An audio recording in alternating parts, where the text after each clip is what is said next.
Welcome to the Penny Bloom Podcast. Ain't another place that has got more bombast. Romp past your mom, dad's listening to Tomcats. Talking everything that make you sad. We don't want that. We're here to make you smile.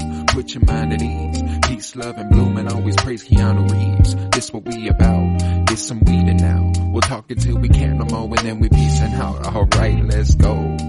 Penny Bloom Podcast. It's the Penny Bloom Podcast. Penny Bloom Podcast. It's the Penny Bloom Podcast. Penny Bloom Podcast. Penny Bloom Podcast. Hello, everybody, and welcome in to the Andor Afterparty by us, the Penny Bloom Podcast. We've finished Andor, and therein, it's time to party. I am Colton Robertson, and I am joined today by Joseph George. What's up, homie? Oh, what up, what up? Always a pleasure to be here. Oh, and it is always a pleasure to have you. I got a nice crisp bottle of water. I got some incense burning behind me. I got Andor pulled up right alongside you here on the screen, and I'm ready to do a scene-by-scene breakdown of Episode 9, titled Nobody's Listening, fitting for our podcast. Hey, I hope not. No, I hope that there's someone out there in the world listening to our voices. No, there's plenty of people listening. I just like to be a little self-deprecating every once in a while. But another great one here out of Andor. I mean, wow. Yeah, from last episode, we were hoping. You know, we don't want Andor or Cassian to stay in prison for any longer than he needs to be, but it did make for rather good television. So we were kind of hoping he would stay in prison for a little bit longer, and I'm very, very glad that is what we got, and seemingly are getting next episode as well. I'm just really glad the direction that the show went in. Magnificent. And I mean, think about episode 1. Yeah. Right? Like, it really goes to show that, like, these really are arcs. Like, that are completely just unrelated to what happened in another arc, but at the same time, still interwoven. Like, a master story that's interwoven without the whole thing. It's so crazy well done. Like, the writing on this show has been something else. Like, as far as when it comes to Star Wars storytelling, straight up, I don't think we've gotten a story as well written as this one is. Like, I'm talking entire trilogies, homie. Like, across from front to back. I don't think there is a single thing as well written as this. Movies as well. Star Wars, anything with the Star Wars name on it, this is the best. This is the best written. Okay. I don't know. I've made the absolute realization that this is the best Star Wars television to exist. That's without a doubt. I think it was clear. I think after episode 6, was that? Yeah, episode 6, the big heist. I feel like after that, it was like, okay, like from here on, you could say that this is the best Star Wars TV show. But now it's like, all right, come on. Like, how close are we getting to it being the best Star Wars? Yeah, now I guess that is the question. Now I don't know if I've arrived there yet. I guess writing, I haven't really thought about that. No, yeah, don't get me wrong. I don't think, like, obviously, as far as impact is concerned, as far as like just general mass appeal, no, obviously this isn't going to be the best in that regard. But I guess writing really, Star Wars was just kind of thrown together, right? You know, like really, he kind of walked into a lot of it, like not to discredit, what he did. I mean, he did create a massive universe with. Obviously, this doesn't exist without any of that. It goes without saying. It's Star Wars. But like that's exactly what I was thinking, is that like a lot of stuff, the only thing that had like a thoroughly well thought out plan truly was the prequel trilogy. And like, just because stuff's not planned doesn't mean it can't be well written. I think Star Wars: The Last Jedi is one of the best written movies in the entire saga. I think it's one of the best written pieces of media in Star Wars. And obviously 7, 8, and 9 didn't really have a certain for sure direction. But the prequel trilogy, you know, like it was, we know exactly what we're doing with these 3 movies. That's even then, when you consider dialogue and everything, just the character connections, and obviously you get a little more time with these characters. I think we've already passed the amount of screen time that would have been the entire prequel trilogy, or we're getting close to it. Like you get a little more time in a TV show. I just think that as far as writing is concerned, I don't think anything in Star Wars comes close to it. I think it's kind of the same thing that we were experiencing with WandaVision whenever it first came out. We were like, ooh, wow, a different media to experience these characters that we love, and we get to spend a lot more time with them, and it's so nice. But now we've already kind of got that with Star Wars, yes, but now I don't know. Andor, the show, I can't group it with The Mandalorian, and I feel like The Mandalorian and Book of Boba are just kind of in a separate world for some reason, even though it's literally the same, you know, universe and everything. But like, right, I guess, and you know, there are things to consider there. The time period in which it takes place within the timeline, there is a little bit different of a tone it can take. True, but that doesn't change the fact that this has just been a better show. And I don't say that to say I don't like The Mandalorian or the Book of Boba Fett. I love all Star Wars. You know, you're not going to catch me out here like, ooh, I liked all Star Wars except that one thing, you know, like, no, I fucking love all of it. So like when I say something's the best, I typically say something's the best when it's the thing that's currently on. And this is, this is currently on. And sure, maybe recency bias is playing into it, but I don't think it is. This has actually been better than a lot of other things, especially coming off the coattails of a show like Kenobi. Like that was our last Star Wars show, and we had Obi-Wan, we had Ewan McGregor back, we had Hayden Christensen back, we had a little Leia going around, and I loved that show. You know, like I absolutely loved that show, and I loved what it did for that character at that time. But as far as like quality is concerned, I just don't think you can honestly look me in the eye and tell me that Kenobi is a better show than Andor. Is it just me? This is kind of really sad to say, but like, is Kenobi kind of forgettable? Like a little bit? A little bit. Was it hyped up a little too much?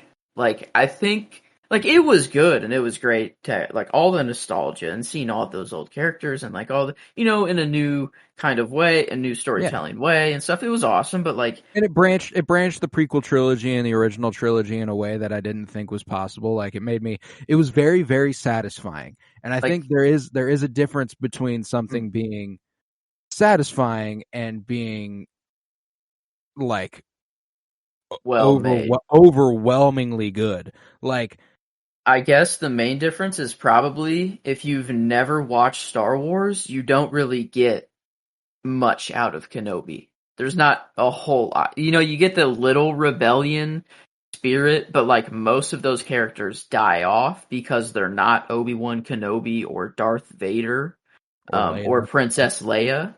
And then in a show like this, you don't have to watch a single minute of Star Wars to understand what's going on with all of these characters, pretty much. The only person that you had to have like a lick of knowledge is maybe Saw Gerrera, but still, you can kind of assume, or just assume he's a new character, you know, because they have no way of knowing he's an established character before.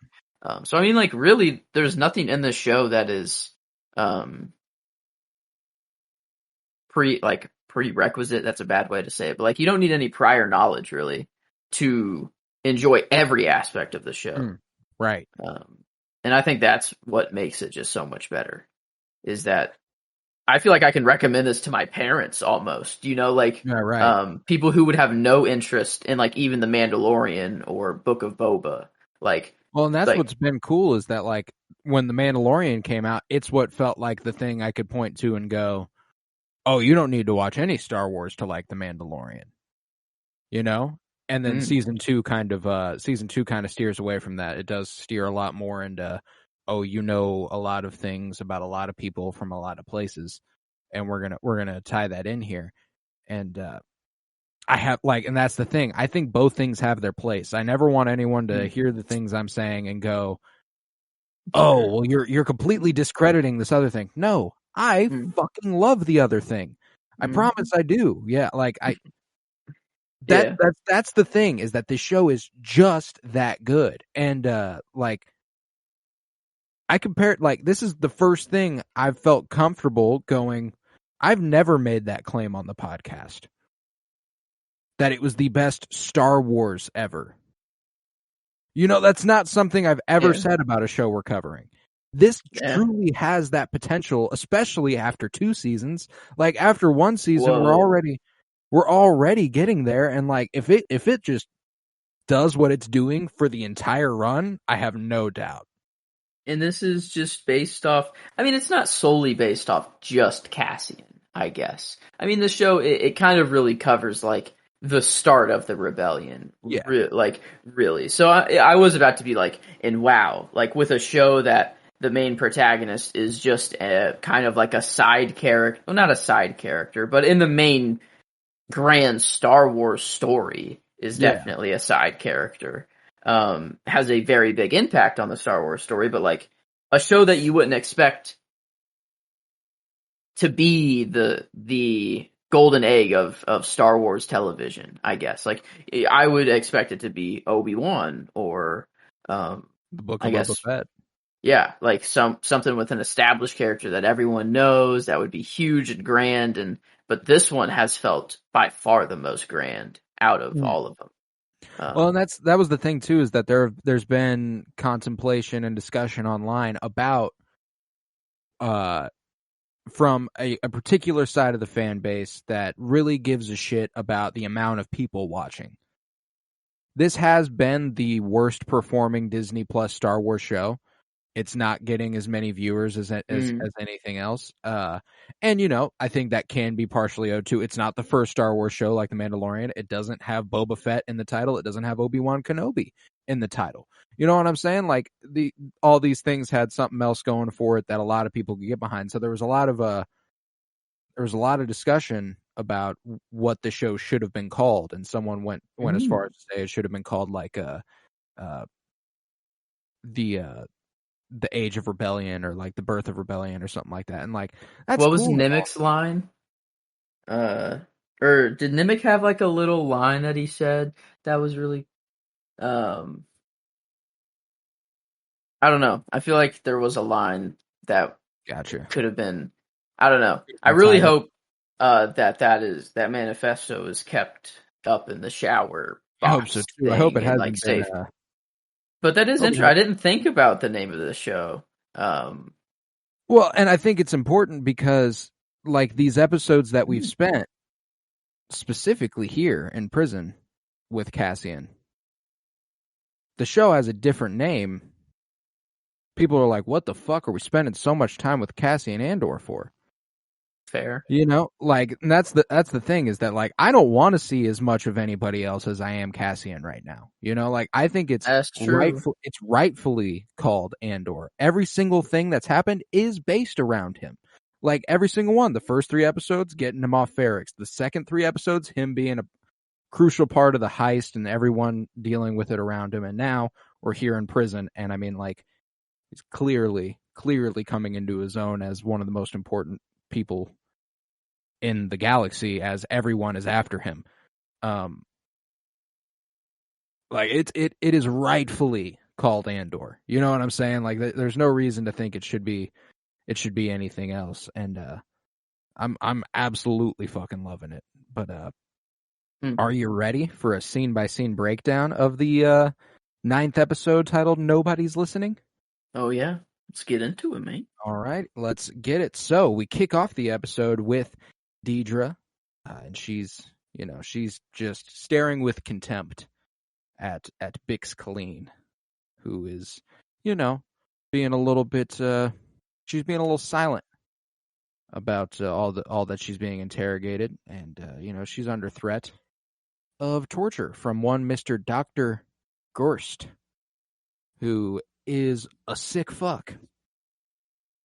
This guy's got problems. This whole scene is fucked, and any sort of, I didn't like, is it Daedra or Deidre?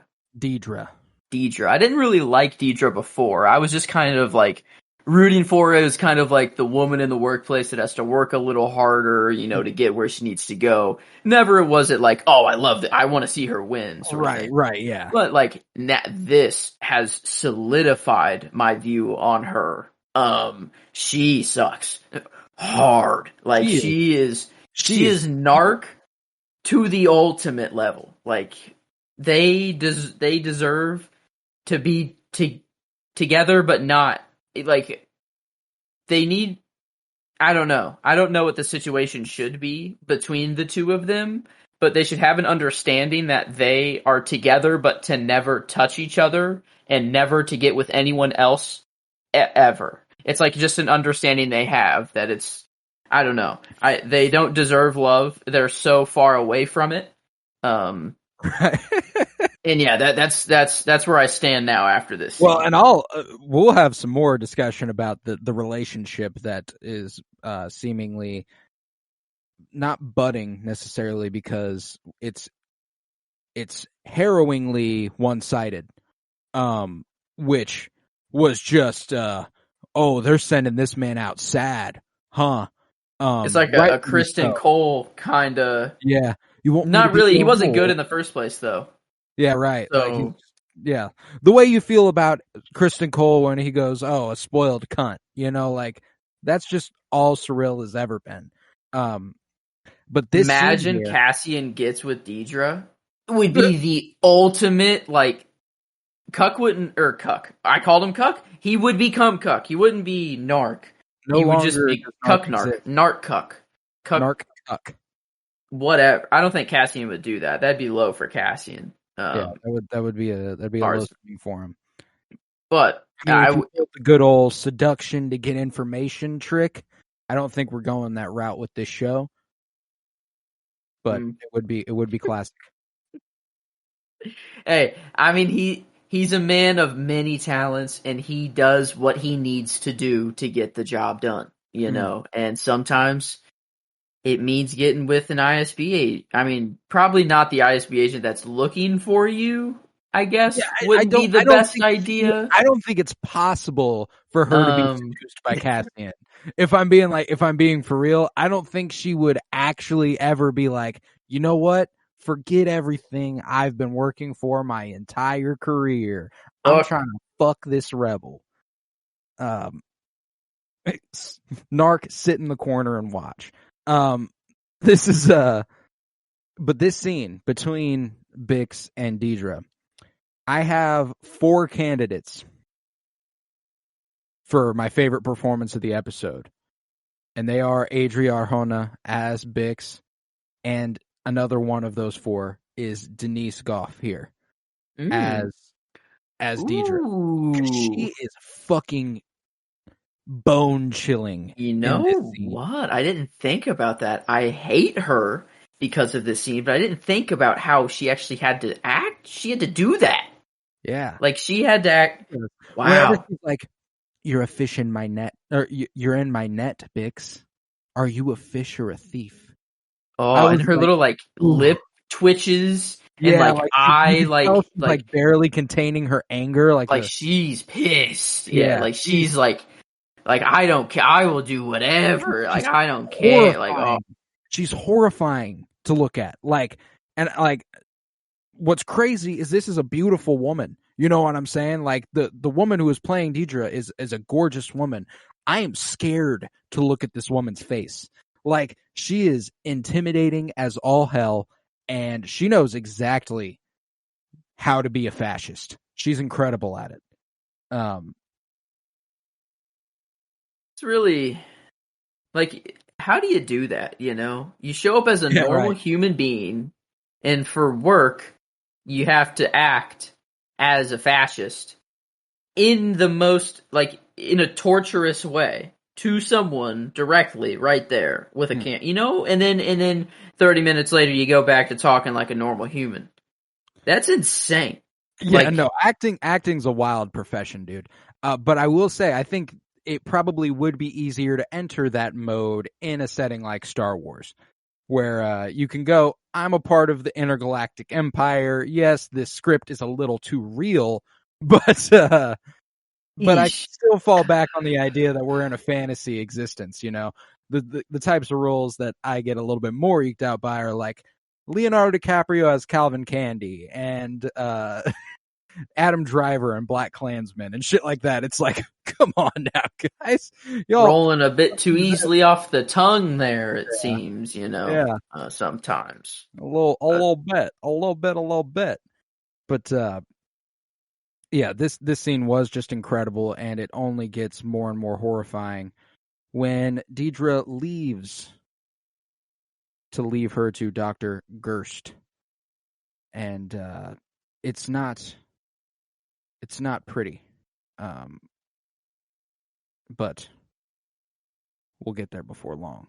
What I do love is this scene later on.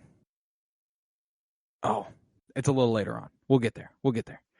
But for now, after that, we cut away to Cassian Andor and his crew on Narkina 5, where they are chipping away at the building. Building. There's a table nearby who's short a man. They won't be short a man all day. They'll be getting somebody new soon. But Ulaf's having a rough time. And it's evident from the get-go in this episode that his hand isn't okay. He might need some help. It's not looking good for him. This guy is in a Batman movie. He's in, oh my gosh, he's Batman 89. I think so, yeah, as like a thug or something like that. He's the one he's the one in the scene with the first iconic "I'm Batman." Yeah, I saw that on like I don't know if it was like a TikTok or something over like a Andor recap or something like that, and I'm like, no way, what? Like, I didn't recognize him whatsoever before, but it was just kind of like cool to be like I don't know, like a random dude that's on this prison. I recognize a couple of these dudes still.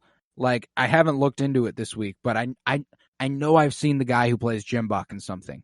I need to figure that out. Even Taga and Ulaf.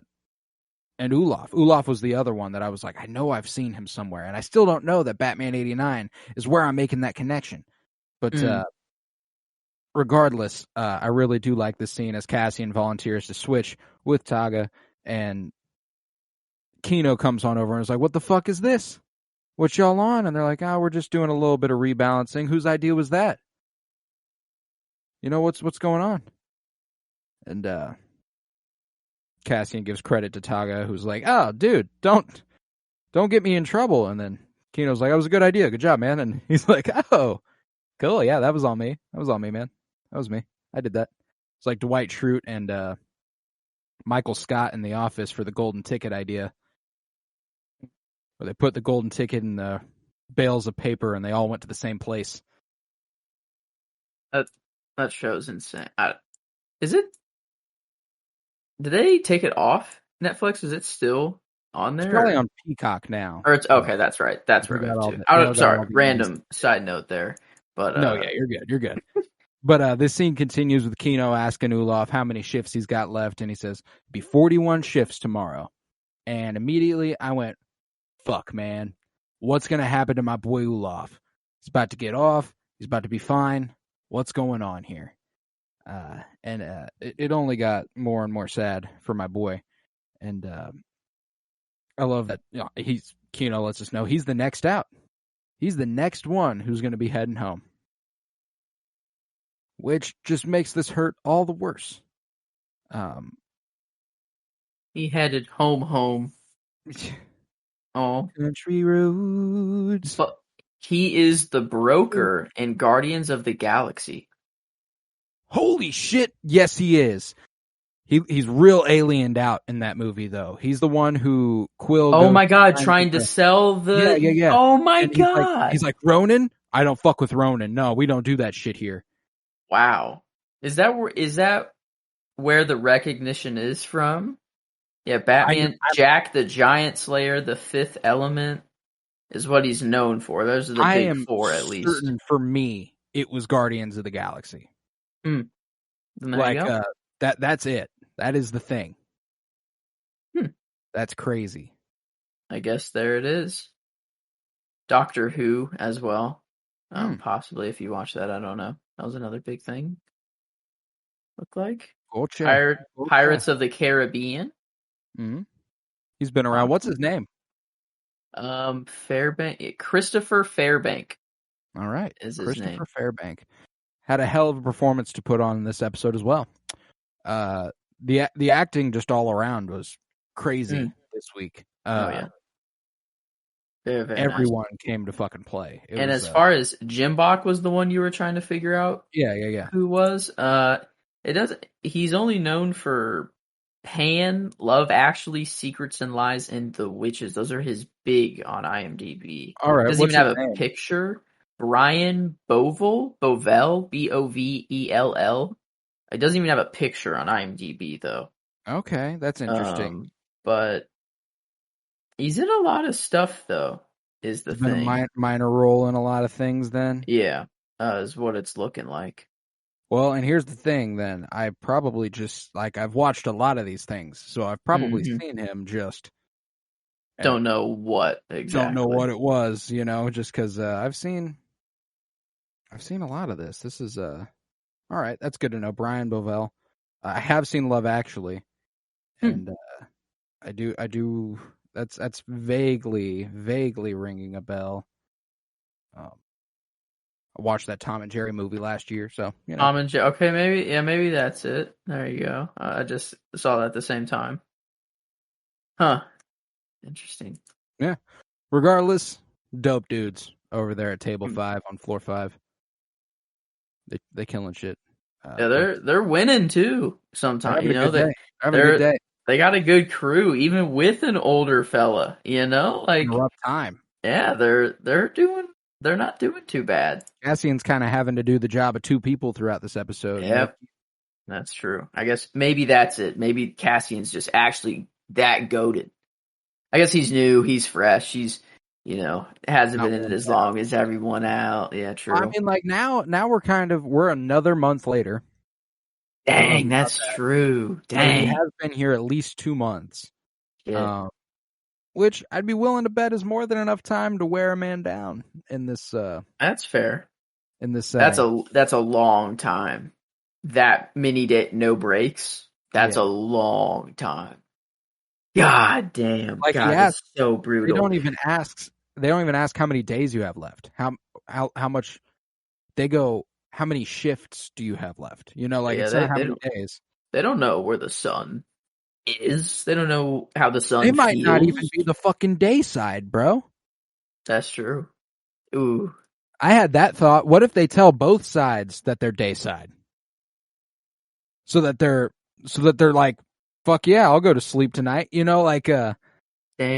At least I feel normal, or at least I feel better on the day. Oh, dang, dude. I mean, every time I think of this prison, I think it's so brutal in every aspect. To have everything be so open, but to know that you can't go anywhere without just absolutely getting fried. But one flaw is the changing of the shifts.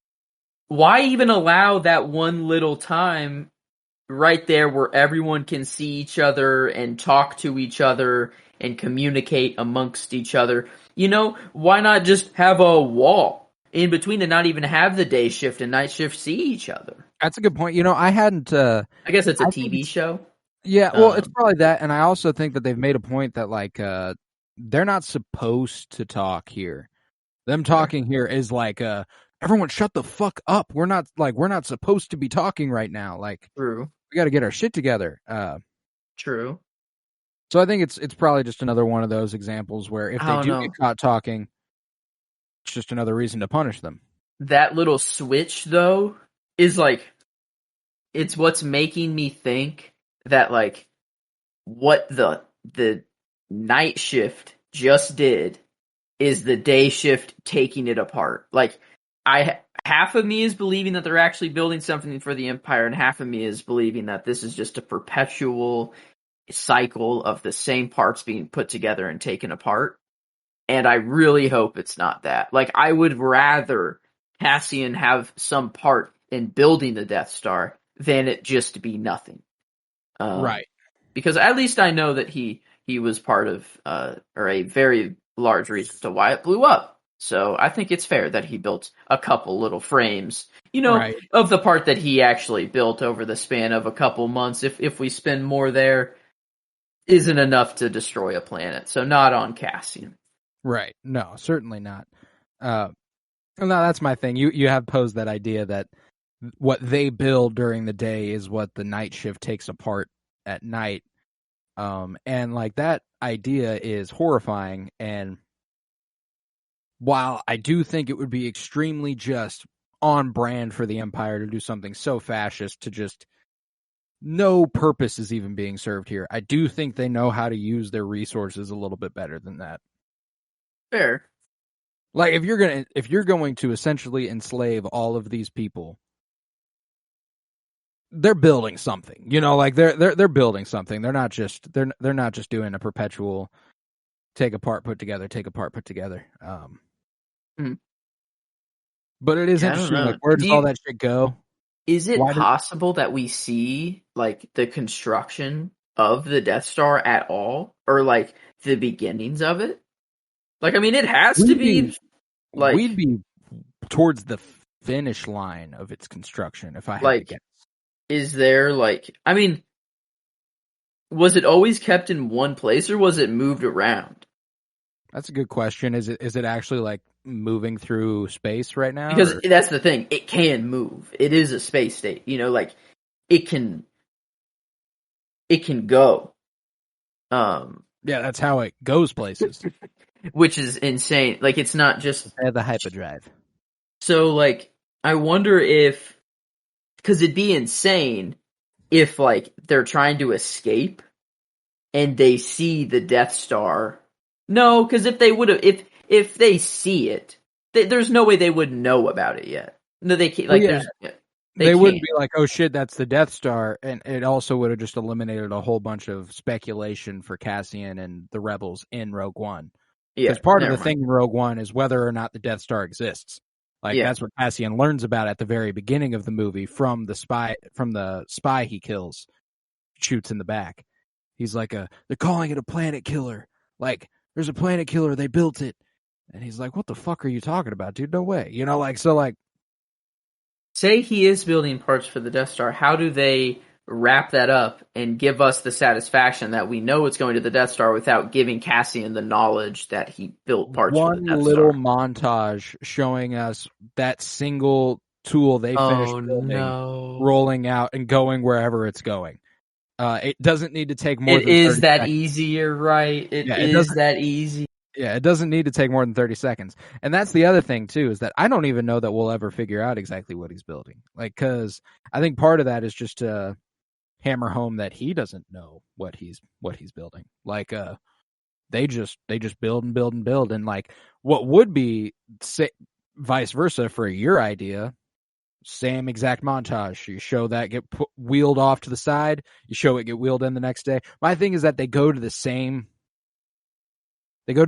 lab with the same equipment that seems to always be there, like already pre-strung and stuff. But I guess probably the thing, it's fed through the table, like from beneath. And whenever you're completed with them, you push them all into a closet that closes off and you don't even know where they go. So like it could literally all just be feeding just back into the room. Like it doesn't even leave the room even. Because you would only have to buy one set for the room. That's it. Because it's all just feeding back into itself over and over and over. So like that'd be terrible. That'd be horrifying. But or maybe We'll get back to Narkina. Oh, shit. It might not even be the day shift takes apart the night shift. It might just be the part that they put in the closet. That shift right then and there gets taken apart. Or maybe that's just the other room on the other side takes it apart. It goes through. Oh, dude, there's so many options. But no, it's it is the Death Star. That is the coolest option. That's where I want it to go. I don't want to breathe. Yeah. And the most meaningful, I would just. I mean, we'll probably find out what's going on their escape. I can totally imagine them on their way out and like seeing that process and being like, just pissing them off even more. We weren't even building anything. But that's the thing is that like there's zero utility that I can imagine. But that's the thing is that the Empire doesn't need utility, I guess. Like they can just do things because they can do things. Like that's just nuts. But we're back on Ferrix in the hotel with Bix and Dr. Gerst next. And Dr. Gerst has a nice little monologue here about what she's about to experience. About how there's nothing intrinsically physical about the process, but some early trials were a bit chaotic, in his words. And he describes a planet, or not a planet, a moon, in which a sentient species was not incredibly to the liking of this idea, the Dizon Frey Outer Rim Moon. And the species, it was quite unusual, extremely hostile to this concept of what the Imperials had planned there. And basically, in the massacre of those people, there was a broadcast and recording of that mission. And he says they make a sound as they die, a set of choral, agonized pleading.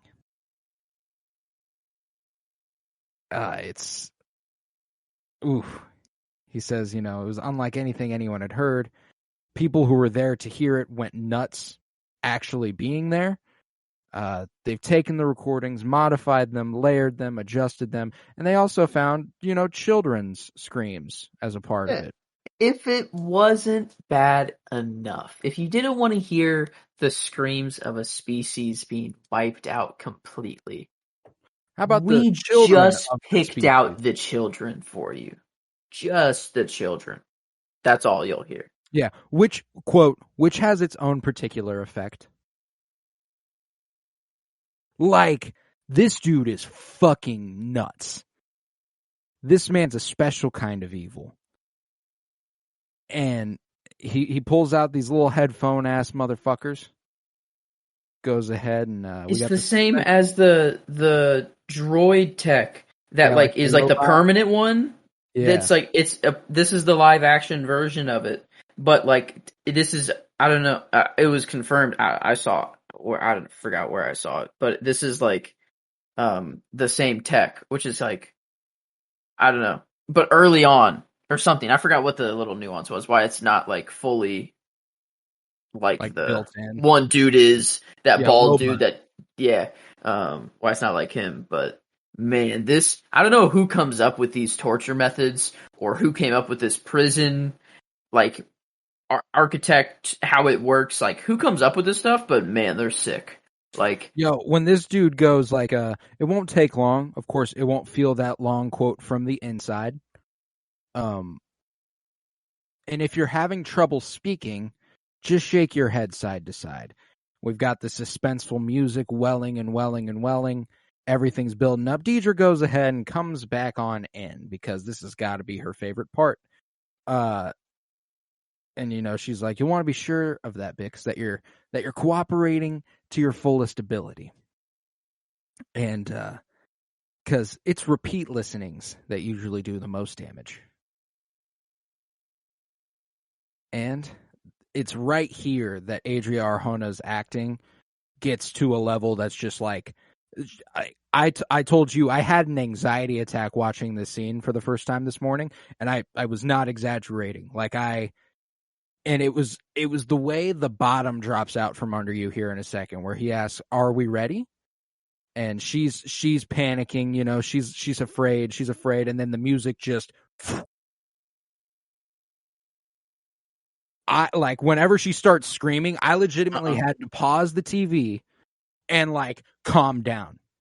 Yes, I mean it sticks with her too. The music cuts and it's like just slowly more focusing on her face, and she's like breathing heavier and heavier and heavier, and like it's like building. You're like you don't hear anything at all. You don't hear the sound of the species, you know, whatever. But like you get what you need to get through and her it face. Didn't take long. It took 5 seconds before she started screaming. You like, it was torturous immediately. You like, oh dude, I had to pause. I had to calm down. I was breathing heavy. I had tears in my eyes. I was like, I'm 12 minutes into this episode right now, bro. Don't do this to me right now. It's 7:45 a.m. I'm not ready for this. Insane. And then to have her scream, just cut to the drill, like of the prison, you know, like just all of these just. And before the cut, potentially my favorite Easter egg in all of Star Wars media. If you have this pulled up, like right at 12 minutes, the next transition where the door slides shut and you watch an Imperial walk past the door, you see the exact same angle of a very similar shot on the Death Star when Vader is about to torture Leia and they get out of the room before you can get to it. It's the exact same thing. The door shutting and someone walking right past. That's sick. Yeah, like it's the exact same angle, the exact. It was same an interesting shot. Yeah, now that like I'm looking at it, was an interesting shot to like include like a random kind of, I guess I don't know, to cut the camera off the torture. You know, you don't see what's happening, but you hear a scream. So I guess I don't know. It does make sense. You know what's going on, to be sure, and that shit cool. That was harrowing. Like it was just like, oh my god. And interesting to me, I'm curious. You know, later on in Rogue One, we have an entity that knows the truth and can tell if you're lying. Bogle it. That little tentacle motherfucker who can like latch onto you and get you to tell the truth and like tortures you until your brain's fucking mush. One tends to lose one's mind. Is it their species that has this particular effect? That would be really cool if so. Well, and I think it would just it would further this little the lengths that these sides are willing to go to. Like this is a torture device to get information out of someone for the Empire. It serves the same purpose for Saw Gerrera later on. That's what he's trying to get out of the spy pilot. I didn't even think about that animal or that thing. Yeah, Boar Gullet. Yeah. Wow. That'd be really cool if that's like the last remaining. Yeah. Somehow. I don't know how long they live for, but maybe they just don't. Maybe they're immortal. Who knows? I mean, like Rogue One's like 4 years later. You know, like it's. But who knows? I mean, literally, it's a species we kind of know nothing about, other than it can make people go insane.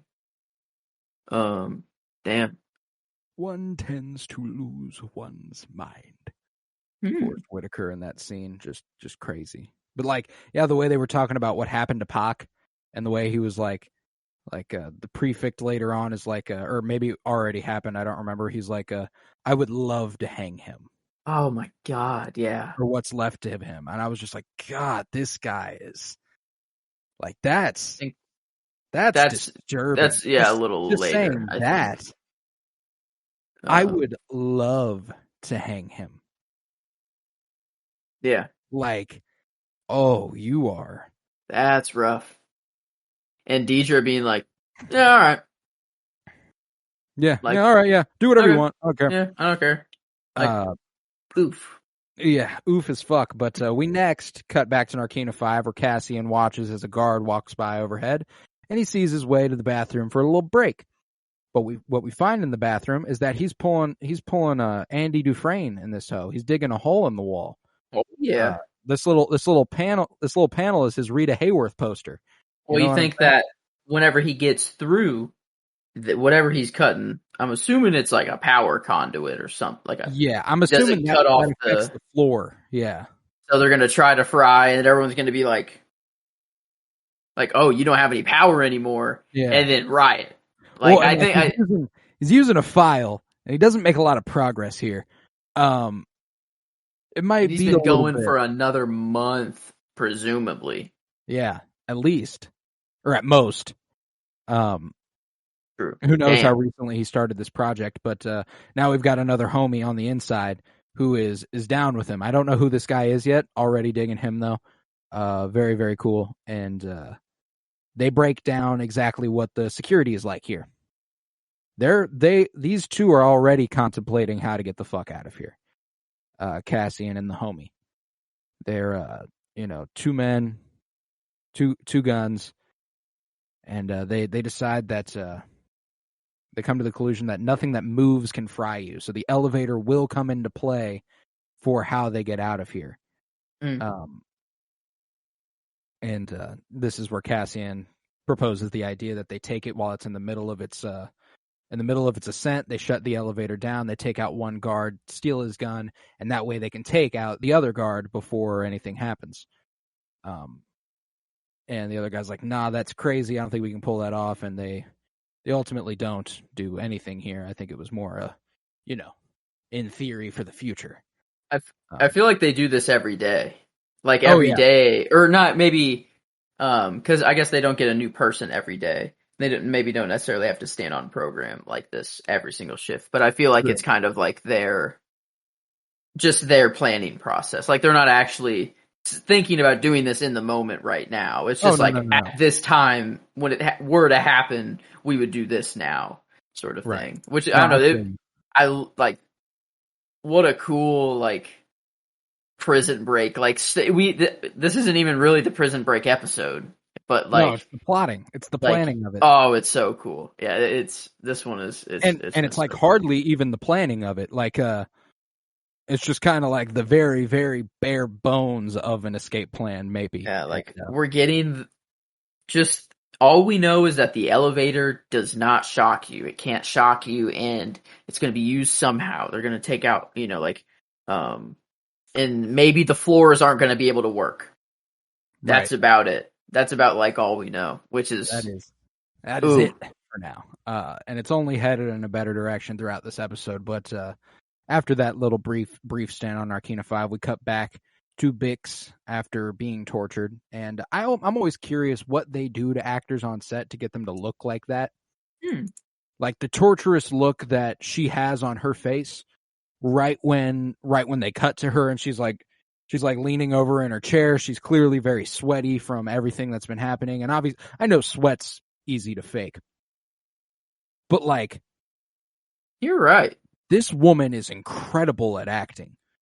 If they were just if she was just sitting there in between takes, yep, all right. And then they were all right, lean down, and they're action. She's just you know what I'm saying? Yeah, maybe they just all right, take 10 laps around the studio and then run in, we'll get rolling right away, I'd be willing to bet there are some scenes I've heard of that have done that, not with the show or anything, but in movies past that we've discussed. That is something that happens. Or I wonder if it's literally just spray bottle and then just act go. That'd be insane. Amazing in this episode, dude. Adria Arjona is fucking ballin'. She's on some other shit, but Deidre asks her, when was the last time you spoke with Cassie and Andor? And she doesn't get a response, or so we're led to believe for now. And after that, we cut back to Narkina 5, where Ulaf's a little hesitant to admit he needs help. I can do it. And the way Cassian's I know. Let me do it. It's all right. I get it. I know you can. but we better just let me do it, okay? And he asks, where do we stand? Are we in the game? And everyone looks at him confused. And Jimbok tells him, we're up Iraq with an hour left. And this gets a response out of Ham, who's like, we just talked about this. We told you 2 minutes ago. And Ulaf's like, oh, don't you think I don't want to win? What the fuck's going on? Let's get working, homies. Come on. 1 rack up. Hours to lose. Let's go. And, I just... Sad. The signs of the withering health of Ulaf were just brutal. And the way Cassian looks at him here as they're working. Oh, he's looking at him so sad, like looking away and looking back at him, looking away. Like, it's so sad. I think there's a decent chance that he's, the last time Cassian saw his mom, she was doing a lot better than she is now. But the last time we saw Marva, she was not doing great. She was deteriorating a little quick.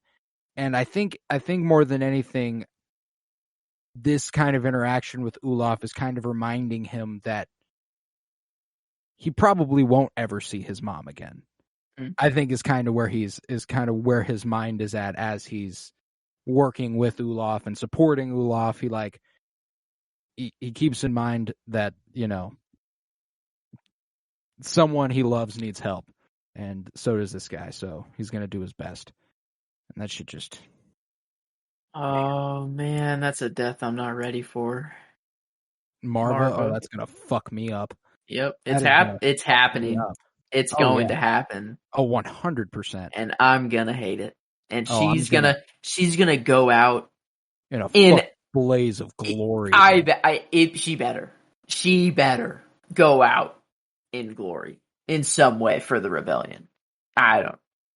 It has to happen. That'd be so epic. That'd be so epic. But or comfortably, if it's for the cause. The only way or it's comfortably comfortable is if Cassian is by her side. Yeah.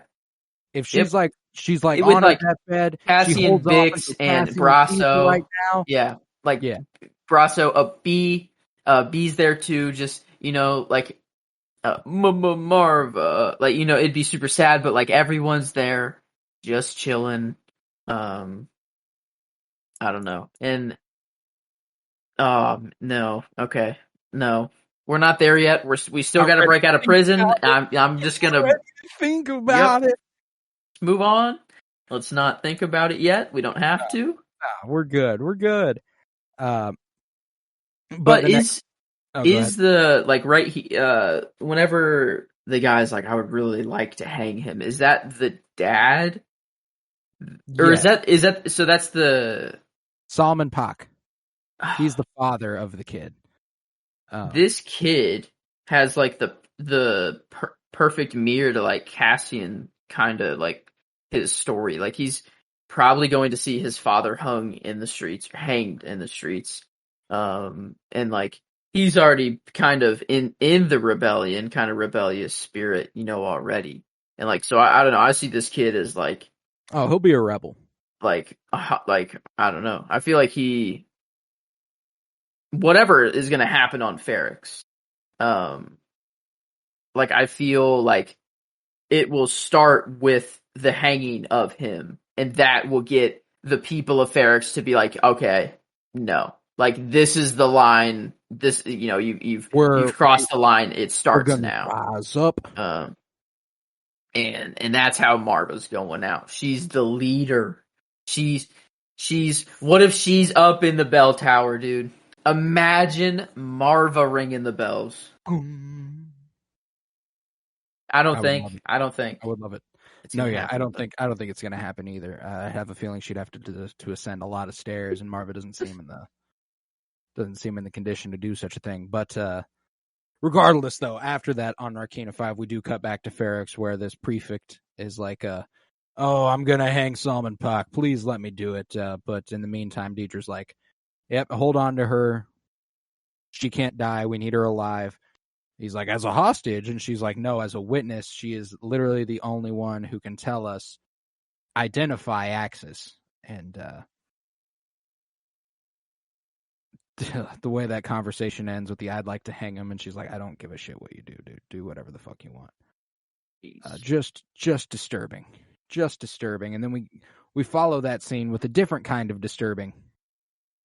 Here on the floor of the Senate, I think what's really, really important about this scene is that Mon Mothma is making a very humanitarian argument.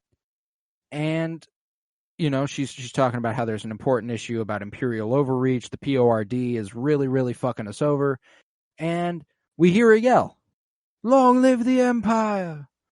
Like, someone's like, "Fuck no, the Empire's right, you're wrong, forget it." And then, while she's still talking, someone who's supporting her yells, "Let her speak, listen to her."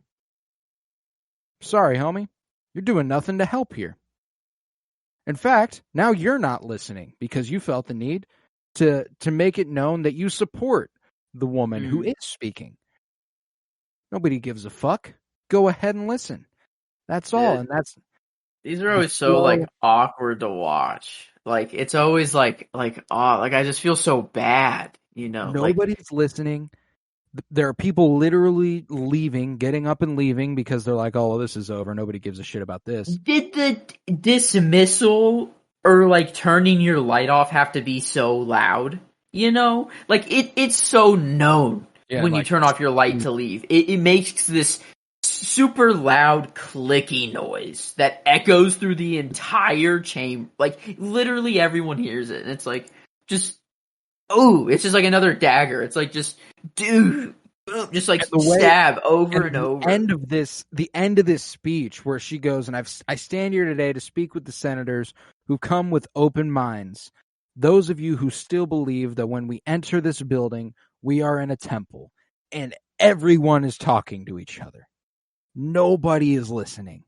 Nobody there thinks they're in a temple anymore. You know, like there is not a single politician right now who is truly there in the spirit of the people. There are very few, you know, and I like to think we got Jimmy Smith's Bail Organa sitting in one of those senator pods, actually being an attentive listener and actually taking in the things she's saying and is actually very affected by the things she's saying. Is he already involved? That's a good question. He's either already involved or about to be involved. That'd be cool if this is what gets him involved. He's like, "Hey, I heard what you said in the Senate, and I'm like fully behind it. I like fully agree." Like, imagine like, and she's like, "Oh, you actually heard what I said?" And like, can you like, if it's just something that's like, I don't know. I think it would be awesome. I would really he would have been there to hear that. Yeah, he's a senator. That I don't know. I guess it'd probably be cooler if it was they met on a mission somewhere. I guess Mon doesn't really go out into the field much. No, yeah, seems. that's my thing is that like I think it would also be cool if Bale is already doing his own separate thing, but everyone's so secret that like, he hasn't been able to tell them. So like he's already like, because that's what the alliance is it's truly an alliance of different rebel cells. A lot of rebellion was already forming. It was like Bail Organa and Mon Mothma and them who went, "Oh shit, there are a lot of people rebelling. Let's bring them together and let's form one organization against the Empire. Then we can be more powerful than we've ever been." So I think it's more a matter of time before Mon and Bail realize each other. You know, like it's like I think both of them are already involved. I just don't think that they can be honest with one another about it because, like, it's a secret. You know, like nobody's supposed to tell anybody shit. At least that's how I like it. I think Bale. That's cool. That's just like kind of my idea of Bale, though, is that like he would have already been trying to do shit along with Bria, his wife, the queen. I guess it could, and we'll I guess get on this later on, but it could be with this new contact and stuff, opening her up to a lot more of people, like with more of a rebellious like mindset. I guess so. It could be. I don't know. It would be just super cool to see Bale in here, join up and be part of it. just be, I don't know, just seeing like all these like sides of the rebellion that we haven't really seen before, like the behind the scenes like funding of the rebellion, which I never thought of about He gets like a lot of money for all yeah, those weapons. and like it's really Bail Organa and Mon Mothma that pretty much fund Yeah, the like Alderani almost treasury. everything, like almost like everything, which is nuts. Yeah, And it like is I don't crazy. know, I watched a video of like how much like 80 million credits could buy, and like on the span, like on the grand scheme of like the rebellion, like it's not that much is the thing, or 80 No, 80 million. million Like credits, like it's a little bit. It's a start, but it's not what they need, yeah, and she's out here flipping out over 400,000 credits. yeah, which is Like the amount of money they need is kind of crazy, but she gets in her car her speeder after this horrible senator convening, and she's very clearly disappointed with the way things are going, and her driver tells her, "Your cousin has arrived." Uh, important distinction. Cousin. I did not realize that the first time I watched it. And Mon is like, "Wait, what? Your cousin? My cousin?" yo. Yeah, like, wait a minute. And she's like, yeah. I knew she was coming. Yeah, sure. Yeah. Is that driver familiar at all to you? I thought he was just the Like the actor, like do you recognize him in anything else? Here, let me see him. Man, I don't know why. I think I do. Yeah, he He's looks the he's the vaguely one familiar. this episode that I've just been killing myself over. I can't get it. But Yeah, he looks a little familiar. I could see it. I don't know what it is or where he's from. But driver to Diego Luna? No, no, oh no.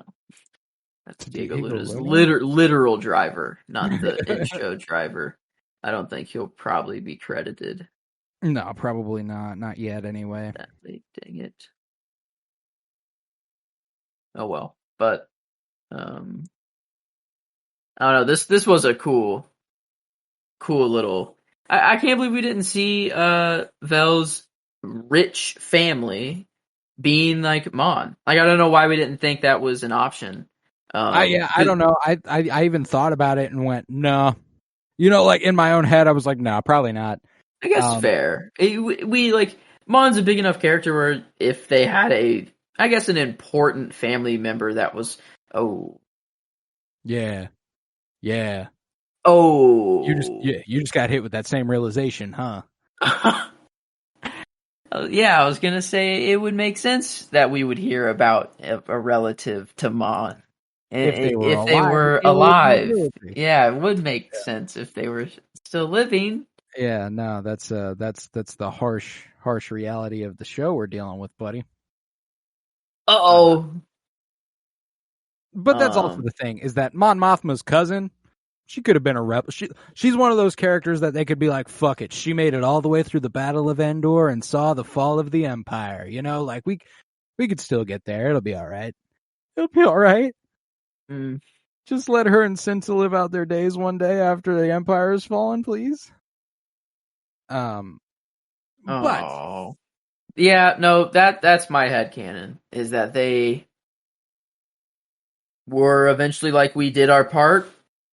We deserve a life to live now, actually. I think they will fight until Cinta's not giving up, dude. No, yeah, until the Empire falls, they're in the fight, and I think the only way for both of them to make it out alive is if they're both alive after the Battle of Endor.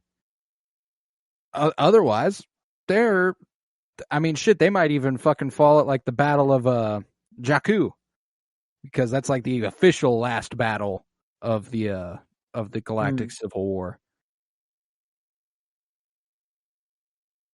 So I suppose we'll see. But Nevertheless, back on Narkina 5, everyone's lined up after a long day shift or before a long day shift, and there's some discourse going about. Everybody needs to settle down. Everyone's like, something's wrong.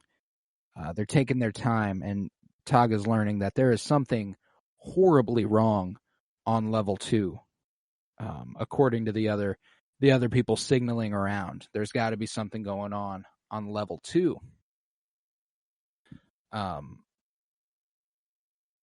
And we get a little flash here where one of the guys, I think it's I can't remember his name, the redheaded dude is like, man, it gets hot in here. Olaf, you all right? And Olaf's like, yeah, sure, I'm fine. And it's like, no, you're not, bro. Don't play with me like that. Don't do that, bro.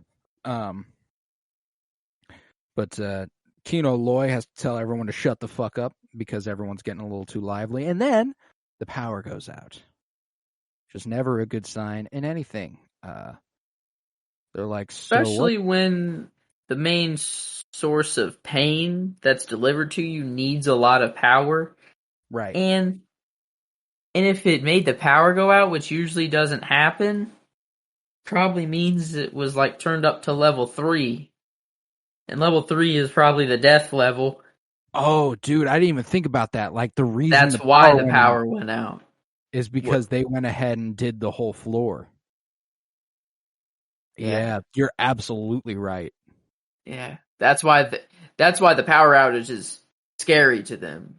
Is because it's not like, oh, the power's out, we're not going to have power. It's like it's being used somewhere else at a very high level.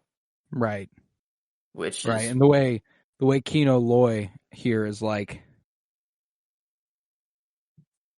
you can tell he's the dude who doesn't want to believe anything too bad is happening. He's in some pretty massive denial throughout the scene. You know, the way the alarm starts blaring, something's wrong on 2. Everyone starts freaking out. He has to keep everyone calm down. He pulls Taga back, tells him, you haven't got a clue what they're saying. You know how long it takes for shit to get from level 2 all the way up here? You scrambled or something? It takes a week for one way to get up all the way up here. I think that's what's cool. Is it very clearly doesn't anymore. Stuff is getting communicated and fast. That's true. Like someone on level 2 signed to someone on level 3 like, yo, we're about to die. Someone on level 3 was like, something's wrong on 2. And then it just kept going up and up You're and up. right. And up. That means it's like immediate now. It's not a week. It was right then and there. Happened. Yeah. Something's wrong on 2. It just happened. Wow. They fried everyone on 2. So they fried them right in the change room. In that everyone line. On 2. Both shifts. Yeah. Oh, okay. That's just where it because the power went out right then and there, and everyone's out in the hallway. So wouldn't floors like 1 and 3 see that happen? I think, well, maybe, but wouldn't they have looked at floor 2 all of just and then not get up? Yeah, you know, it was probably there, but that's the thing is that like, yeah, that's a good point. I don't know. That would make a lot of sense. Maybe,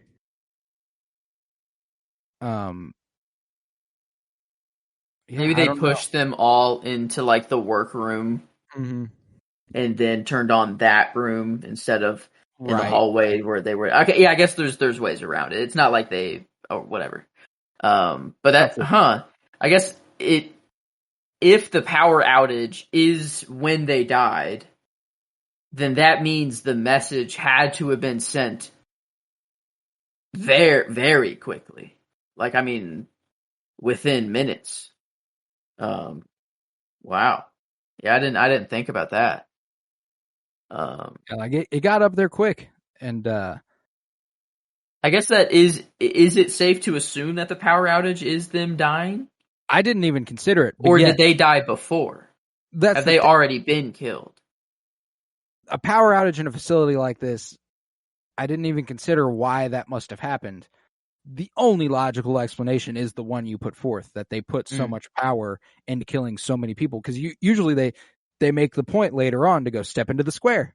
Like there's a specific area you have to be in to get shocked, But they had to do the whole room. They had to do the whole room. So for a long time at a higher level. Yeah. I don't want to see what level 3 is, man. We only got to see level 1.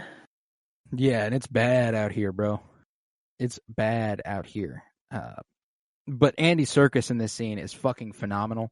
Whenever he's like, it takes a goddamn week for shit to get up here. How many hands does it take for even one word to get through?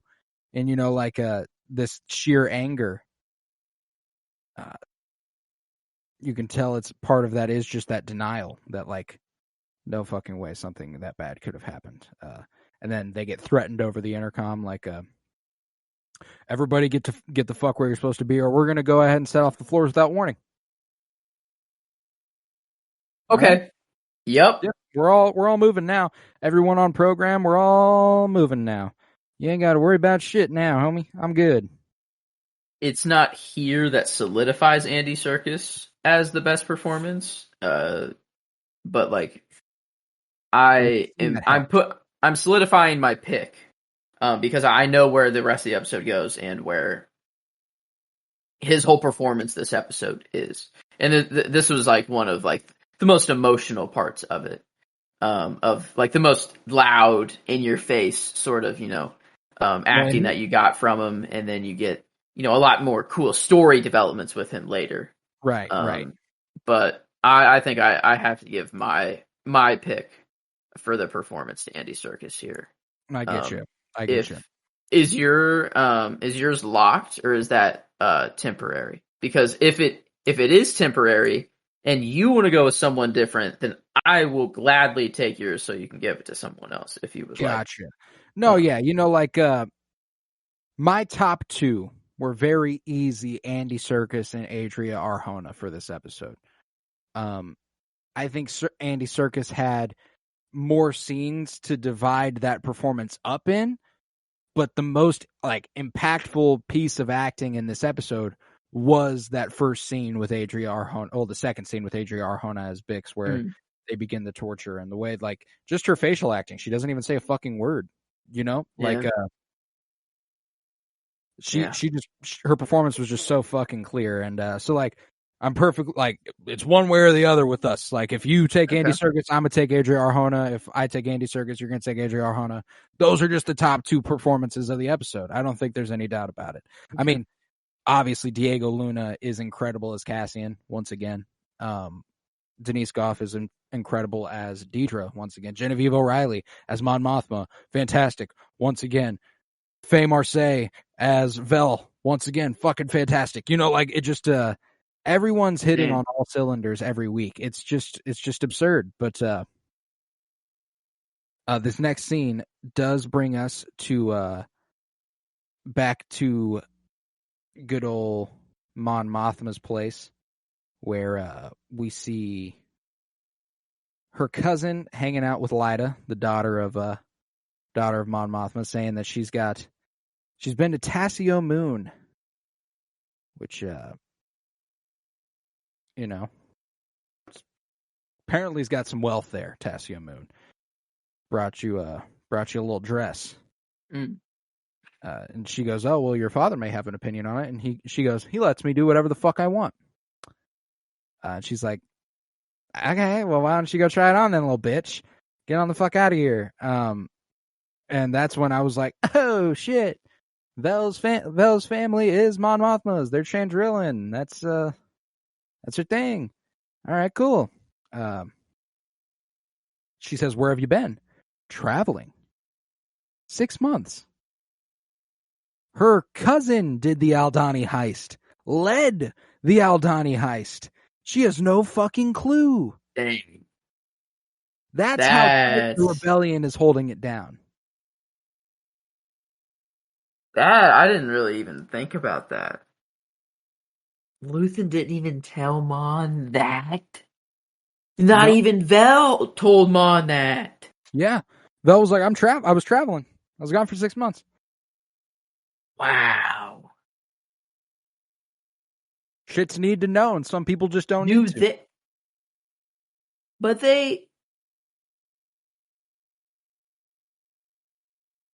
It's not that, like, they don't know that they're both kind of in the rebellion, though, because No, they Mon's both like, know. what does he have you doing now? Like, he knows, or she knows that, like, she's been working for Luthen, right? Oh, yeah, for sure. So I guess it's like, she just doesn't And know. she throws the line from Cinta back in her face in this episode. You know, the Empire doesn't rest, Mon. The rebellion comes first. We take what's left. You know, she's. I Like, guess and the that's less people that know who did the Aldani heist, the better. Like, Yeah, it's not like- it's not really good to let that information just out there. Luthen never confirmed to Mon that he even did it. True. You know, like she strongly suspected it and accused him and talked to him like it was so, but he was always like, I don't know, man. I didn't do that shit. But whoever did do it, fuck yeah, they deserved it. So it's an interesting dynamic that they're striking, and I think I will declare a favorite line because it has been used in back-to-back episodes, but this week just hammer homed its impact on Vel. The rebellion comes first. We take what's left. After Cinta said it to her, you can tell that's what she's been sitting on for a month.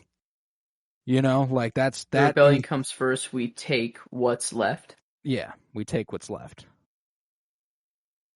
And that's from Vel, right? That's from Vel here talking to Mon. Yeah. And it's what Cinta said to Vel when they went their separate ways. So, like, I think it's because of those layers there, and that being what she says to her cousin here. I think it kind of hammers home just how much that line impacted Vel. And I think it's a great one. And I'm glad I got another chance to choose it because it's a great line. You know, I think is this my first bad side? I think it is my first bad side character nod. I'm gonna give Deidre the character nod for this episode. I think actually. Okay. I was kind of floating around a favorite character for this episode, not really knowing who to give it to, but like she really gave the side of the story that I would generally not care about whatsoever and just be like, all right, let's get this over with so I get back to what I really care about. She does. I was actually kind of interested. I'm like, okay, I kind of want to see how the ISB comes into play here now. Like she's actually doing a good job in a believable way. Like, I don't know. Like, it's very... No, I get you. I don't know. I've really been enjoying it. And she, like, is evil. She's playing that part well. Of evil. No, so I don't know. I support it. I truly do. And I'm glad you picked it. It gives me a full fucking reign over the few that I was considering. So I appreciate you there. But this scene continues with Vel confirming that she's going to be heading home for a break for a bit. She's heading back to Chandrila. Mon's like, seriously, what does he have you doing? And Vel goes, who? And I was like, okay. I fucks with that. I really love Vel, man. Like, when it comes to, like, the end of the show, who's, like, my favorite new addition to Star Wars? Oh. You know, we're gonna end up with Luthen, we're gonna end up with Vel, we're gonna end up with Cinta, we're gonna end up with all these characters, Bix, Brasso, Marva. Long lives live too. Yes, yes. All of them live forever. Long, healthy, loving lives. Yeah, man. But whenever she's like, and you're the one to worry about, you're here trapped in all the time, you're trapped in a box, and Mon goes, please tell me you're being careful, and Vel goes, things are happening. There's risk. You know that. There's no other way. This is just how things go, you know? And Mon hits her with, I'm starting to think we're in over our heads. He's got us spinning. And she's like, stop. You took a vow. There's a rebellion vow. Ooh. who was present for that? Okay, so it's definitely Mon, Vel, probably Luthen. Mm-hmm. You think Bale? Yeah, I don't know You yet. think I he's don't know. already taken it? I wonder if it's like a Chandrillan custom. Like, I Ooh. wonder if Vel and Mon did their own, like, personal thing where they were like, we vow to stand against this shit. And I wonder if it like has specific value to them because they're from Chandrilla. Because I can't imagine Luthen being like, all right, guys, place your hand on this book, the manifesto. Oh, the Nemec manifesto. Place your right hand on the Nemec manifesto and repeat after me. I state your name. Do solemnly swear. I can't imagine Luthen's like, yeah, you got to say this shit for me. But after this, Lyda comes back on out. They put on their smiles. She does a little spin for him. She's showing off, and I will say I like seeing Lyda a little happy. She's been just a negative Nancy the entire fucking time. So I was like, finally, she's acting like a happy child, a privileged child, and not like her dad, bitch ass father, stupid parent, stupid name too. God, what a just dumb all around. Everything dumb. But we cut back to Narkina 5, where we see Cassian talking to Kino, asking him, "You've never thought about escaping?" And ultimately, Kino kind of comes to the conclusion that you flap your mouth ears like that any longer, you'll regret it. You got to shut off that part of your brain if you want to last in here. You can't last in here like that. And Cassian the whole time is like, I'm sure you thought of that. How many guards on each level, man? Come on, hit me. How many guards are on each level? He's like, how many days you got left? How many shifts you got left? 217. Then you got to tell me before you go. Before you go, just give me a little gift on your way out. Come on now. And Kino's like, dude, I will fuck you up. I'm Kino Loy. I will fuck you up. I'm Andy Serkis. And he's like, you got to be quiet, man. And this is when Cassian goes on the stretch that makes it hard for me to go with Adrian Arjona for my favorite performance. Because when he's like, you think they care enough to make an effort? You think anyone's listening? And just that little parallel to Rogue One. My favorite line in Rogue One when he's like, do you think anybody's listening? About them sending out the transmission. Oh no! Yeah. No! Yeah. I already picked it for my favorite line. Now it's even more. For the line delivery too. When the camera just cuts, you don't even see him. You just see the hallway. I can't imagine what kind of performance he's putting on if we see him there, because that was incredible. Yeah, no, that was my favorite. It might. I didn't want to put it as my favorite scene, although I really liked that conversation, and I think the reason I'm thinking of it more fondly is because the payoff that we see with it, I think is the scene that I will end up going with, actually. But that's why I gave in the spirit of that. Upon revisiting this is the scene I want to take. Okay. This is the scene I want to take, the nobody's listening scene, because getting Andy Serkis and Diego Luna acting off of each other has already been a pleasure, the brief stints we've seen it. But them to actually have a conversation where they're not in a setting that's employer-employee type shit, where Cassian clearly feels that he's getting on this guy's good side a little bit. And he's like, I can get away with talking a little bit more. I can say a few things more to him. I know I can convince him. And Kino being like, the air I get from him this week is, I have so little time left. I can't risk shit like that. That's just not something I can do. I can, I'm not going to tell you. I'm not going to tell you shit like that, and, but almost like I would if I could. That's kind of like, he's like, you need to turn off that part of your brain, if you want to make it out of here. He's like, you think obviously I've thought about it, but it doesn't do me any good to think about it.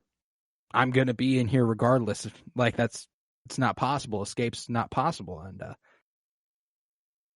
And he's like I don't and know, the way, like the Stanford prison experiment. Like it's just such an interesting, like, giving a prisoner the sense of power. You know, I guess they have some power, whatever. They don't have to do the work, I guess, you know. So right. like, fair enough.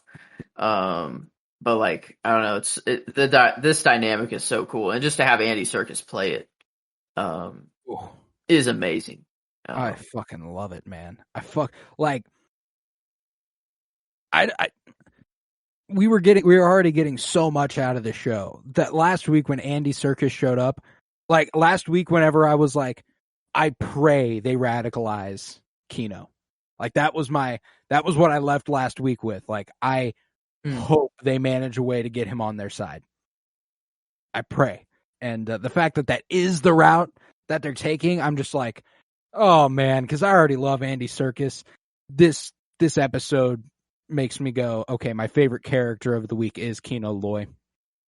I have no doubt about it. You know, last week I kind of wanted to give it to him just because Andy Serkis showed up, and I'm glad I didn't, so that like next week I was like, oh, an episode where I can actually pick him as my favorite character and be like, I truly mean it. Like, this man was fucking amazing this week, and yeah, he killed it. So damn good. He killed it.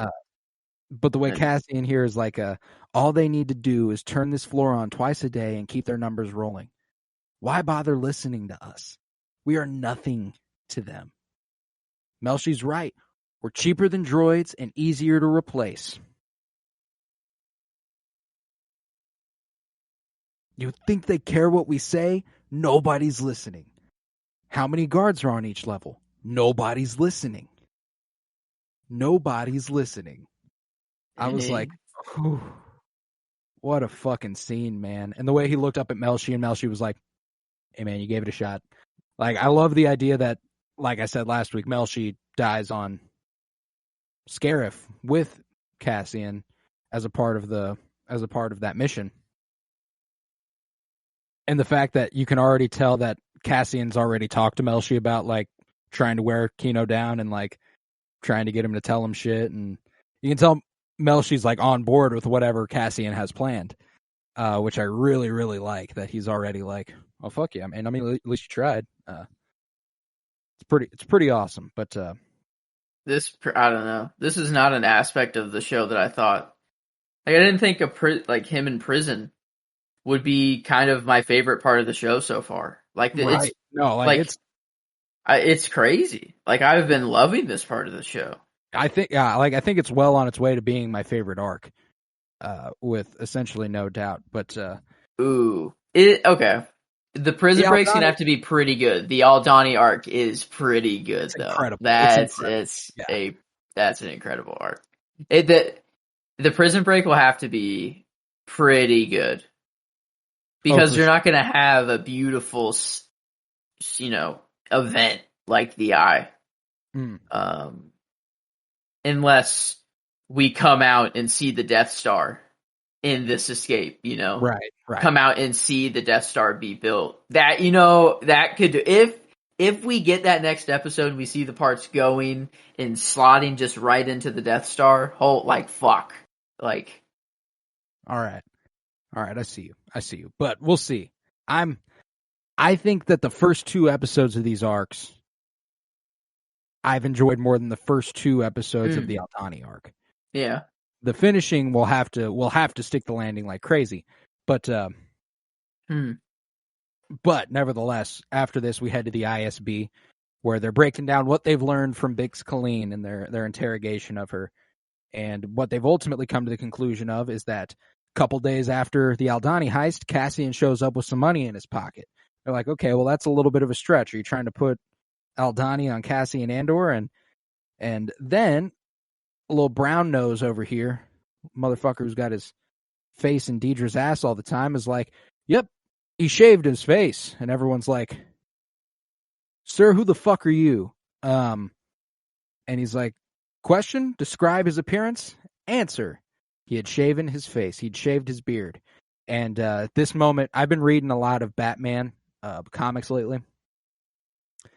I've been reading Jeff Loeb and Tim Sale's run on The Long Halloween and then Dark Victory. And their Riddler, they have a very, very interesting take on the Riddler, a pretty classic take on the Riddler, but the way he speaks when he tells his riddles is question, blank, blank, blank, blank, blank, answer, blank.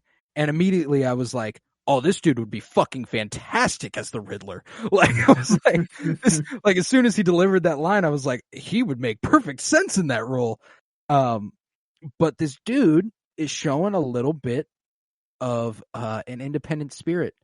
The spirit Deidre has come into the ISB with, this pursuit of more and more relevance and power and prestige within this organization, she has also instilled in her employee. And I think it will eventually come to her detriment. I think in what way? Like try to overdo her and then take her place? I think he will betray her in a way that's not like, oh, I'm actually a rebel. I think it'll be like, oh, I'm trying to go over your head and get shit done on my own now. So, sorry, bye. I have another theory regarding some of the men in this room, but this guy goes on to explain that 2 soldiers from the garrison who got a look at him said he was clean-shaven. The reference picture is similar, and that it's the lead's worth running down.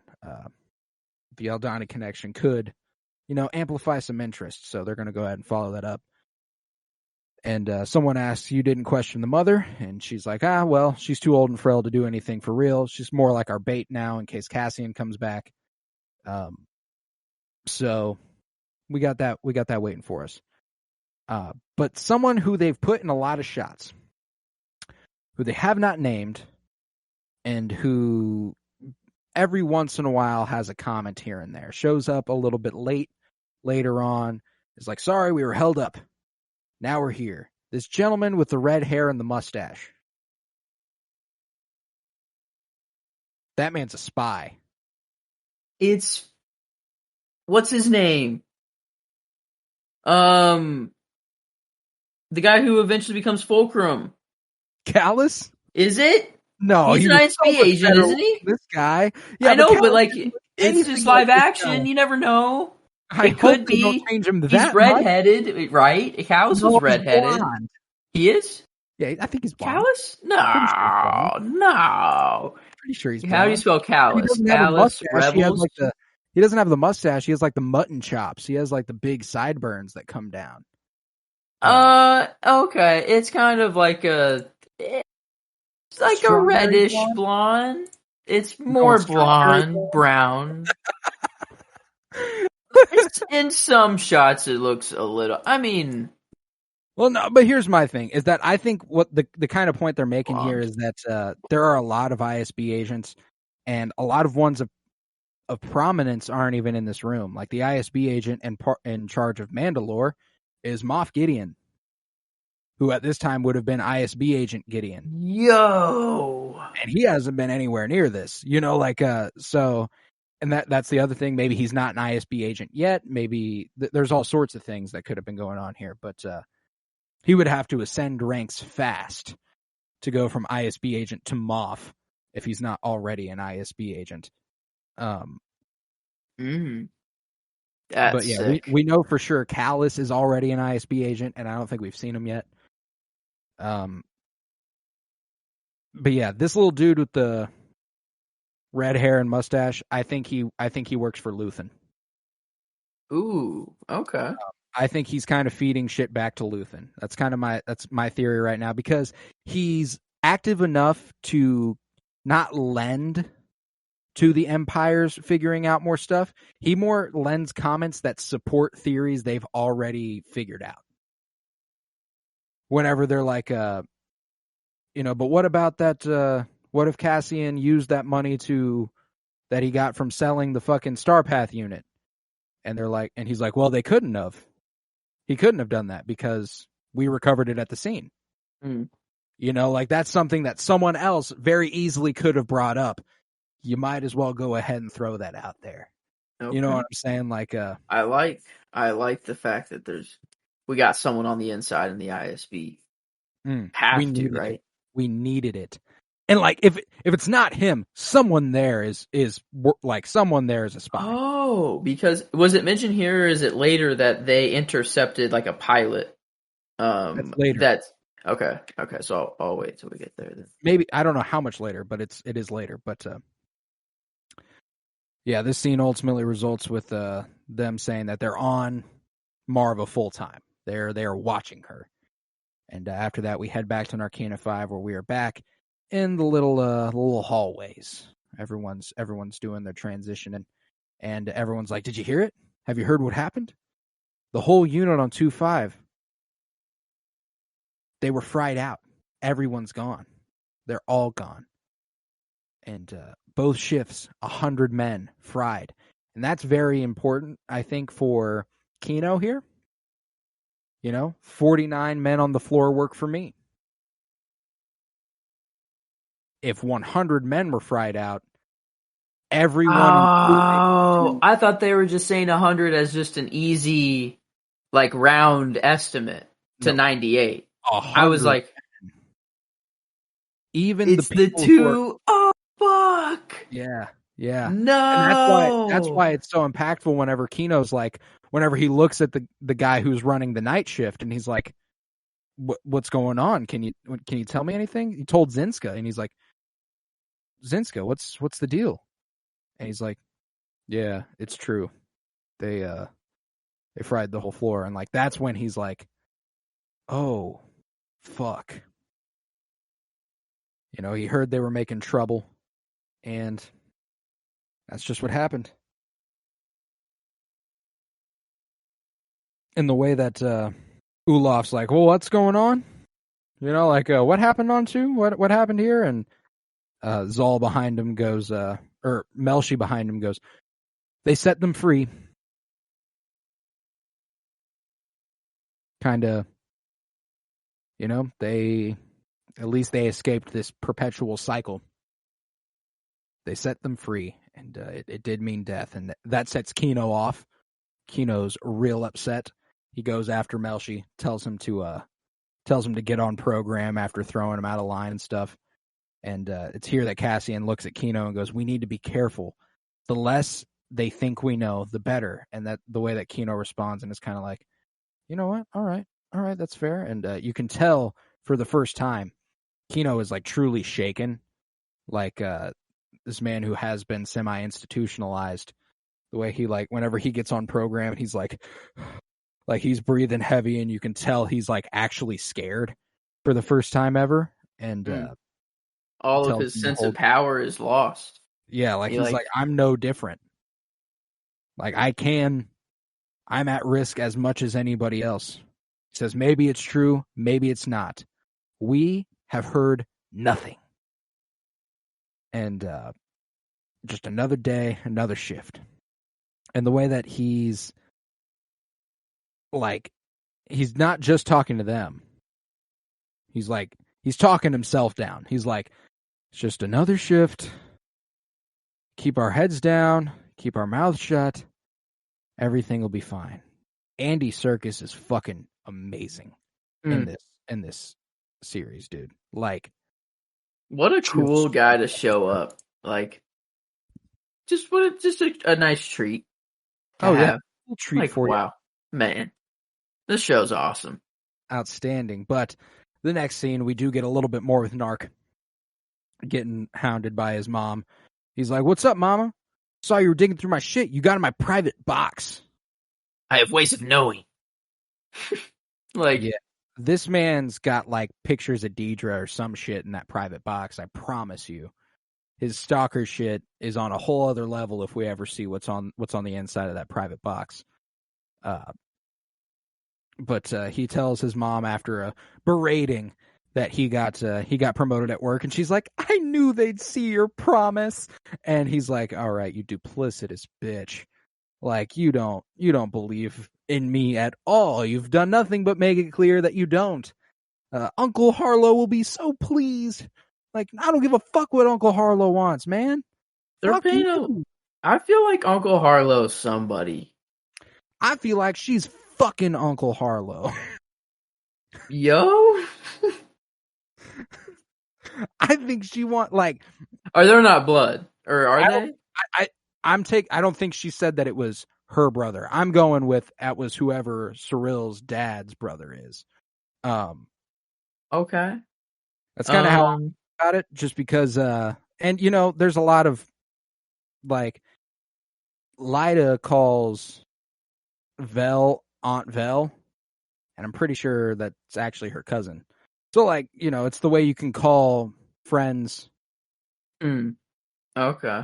Call friends of parents uncle. But and I want like, who could it be? Like, is it? They're just paying a lot of attention to him. It feels like. Yeah, without him showing up at all. He's just a background figure. Imagine it's Luthen. Oh, that would be fucking nuts. He didn't get a look at him. Okay. Like, Luthen is... So what would that make Luthen to Cyril? Uncle Luthen. Okay, uncle. Just the nephew that just absolutely just is the polar opposite of Luthen, pretty much. Mm-hmm. Like, that's kind of funny. No, I don't know. I was trying to think of just like... But why would Luthen get... Well, I guess it's his nephew, so it's like, well, I still gotta get him a job. Let me put him in a fucking cubicle. Fuck him. Like, maybe that's like... Maybe, I don't know. That'd be kind of funny. I don't know. That'd be crazy. Yeah, I don't know. I have no idea what's up with Uncle Harlow. What's funny is I've had the thought like, oh, who's Uncle Harlow? The funniest thing to me is if he's just fucking Uncle Harlow. He's just a random guy. Just a dude who never shows up. He's just always mentioned. He's just Uncle Harlow. The mysterious Uncle Harlow. Just, I don't know, man. He's busy. But next up, we're back on Narkina 5, and Olaf is looking worse and worse, forgetting his job. He's not knowing exactly what he's supposed to do at any given moment. Not really all there right now. And they do the heavy lifting. They get something transported. Olaf forgets to follow and then runs on over, like not doing a lot, but he's trying his best. This poor guy. And it's here that they get another thing out, and Cassian again takes notice of how rough Olaf is doing. Again, offers to help him, and it's just it's looking worse and worse for Olaf. But right after that, we're back on Coruscant at the table of Mon Mothma, where Perrin's grilling Vel. Heading back to Chandrilla, yeah? Yes, the pilgrimage. Maybe now you'll find a husband. And Mon, the way Mon looks at Vel like, don't take that to heart, please. And Vel's like, yeah, it wasn't on my list of things to do. I can't stand Perrin. God, that guy just sucks. Yeah, just looking at him on screen, it's just like irritating. And he's always eating too. And he's always so disgusting. The way he's like, you'll need a widower at this point, someone who's already been married. True. This made him suck even more, dude. Any value at your age? And her response, oh yes, all the good ones are taken. Yeah, and it's so nice to know that Mon is in the know. Mon's totally in the know because she's looking at her like smiling, like, oh, dude, only if he knew, the whole time. And Perrin is just so oblivious to it. I love that, like, Vel just does not include Perrin in on anything with like her personal life, it seems, which is awesome. Oh, absolutely. And I love the way that she gives him shit like, oh yes, all the good ones are taken. Clearly, all the good ones are taken. Look at you. Like, she's like, fuck you. You're not a good one. Like, you're kidding me. I'm so glad you're off the fucking market. Get the fuck out of here. But and the fact that he's calling like Vel, who's like max 30, like an old maid, like, what the fuck, dude? I know you got married at 15 and it's Chandrillan custom and shit, but how about you fuck off? True. And he starts to give them shit about how they've had an influx of Chandrillans recently. You remember Tay Kolma. And she's like, I do. And Lyda chimes in. Mother's old boyfriend. And Mon's like, excuse me? Looks at parent. Is that something you told her? And he goes, the keyword is old, darling. And she's like, there's literally no reason to mention that. Literally none, unless you're trying to turn my daughter against me. It's literally the only reason you would ever tell our daughter that the man I've been spending a lot of time with is an old boyfriend. Yeah, she was like, it's just from elementary school. Yeah, elementary school. Literally elementary school. We were in grade school together, and then Perrin drops one of the all-time white man lines. At least you've not gone political, Vel. I was like, oh my God. Just the realness. Can the house fire just happen now? Can he go? Die, bro. I need him to die. I need him to like come to Vel and go, I am fairly certain Mon is a part of a rebellion. And I'm going to tell the Empire about her. I need Vel to be like, all right, come on, come this way. I got you. And give him a good old blast to the dome. Because yes. Oh, I yes. need that. If Vel or somebody who I care about in this show and like could just murder Perrin, I'd be a lot more down for them than I already was. Maybe Mon, it's even better. Maybe just straight up Mon has to kill him. Yeah, she's like the only act of violence she ever commits is killing her husband. One time. Yep. It's completely okay. Completely excused. Not even an act of violence, really. Honestly, more of an act of peace. All in all. I also love the next scene whenever they're walking away from the table, Vel and Mon and arm in arm, and she goes, "Take Holma," and she goes, "Money." Like that's all she says. Money. Like whoa. Okay, money. Yeah, hello. Is that all it is? I don't have enough to worry about. Like I need an affair, for real.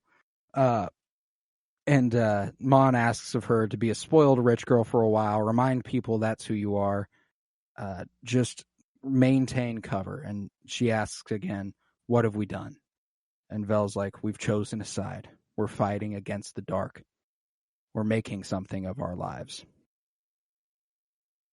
I fucking love these characters. And now that they're connected in such a meaningful way, I'm like, oh my God, it's everything I didn't know I wanted. They exchange a nice little hug, and we see them part ways. Hopefully not for the last time. And we're left with a shot of Mon alone in her pageantry. That is probably my favorite shot of the episode. The symmetrical shot of the camera zooming away from her with her chandelier overhead. And it's just a really, really pretty imagery of Mon Mothma here. Okay. Yeah, this show has had a lot of wallpaper moments. Yeah. Tons of them. But after that, we briefly cut back to Bix, and I was like, when I was first watching, I was like, hell yeah, more Bix! And then we very quickly cut away from Bix, and I'm pretty sure we don't see her the rest of the episode.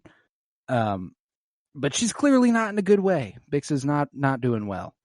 And looking like Bor Gullet got her. One tends to lose one's mind. Yeah, that's not an easy thing to go through for anybody.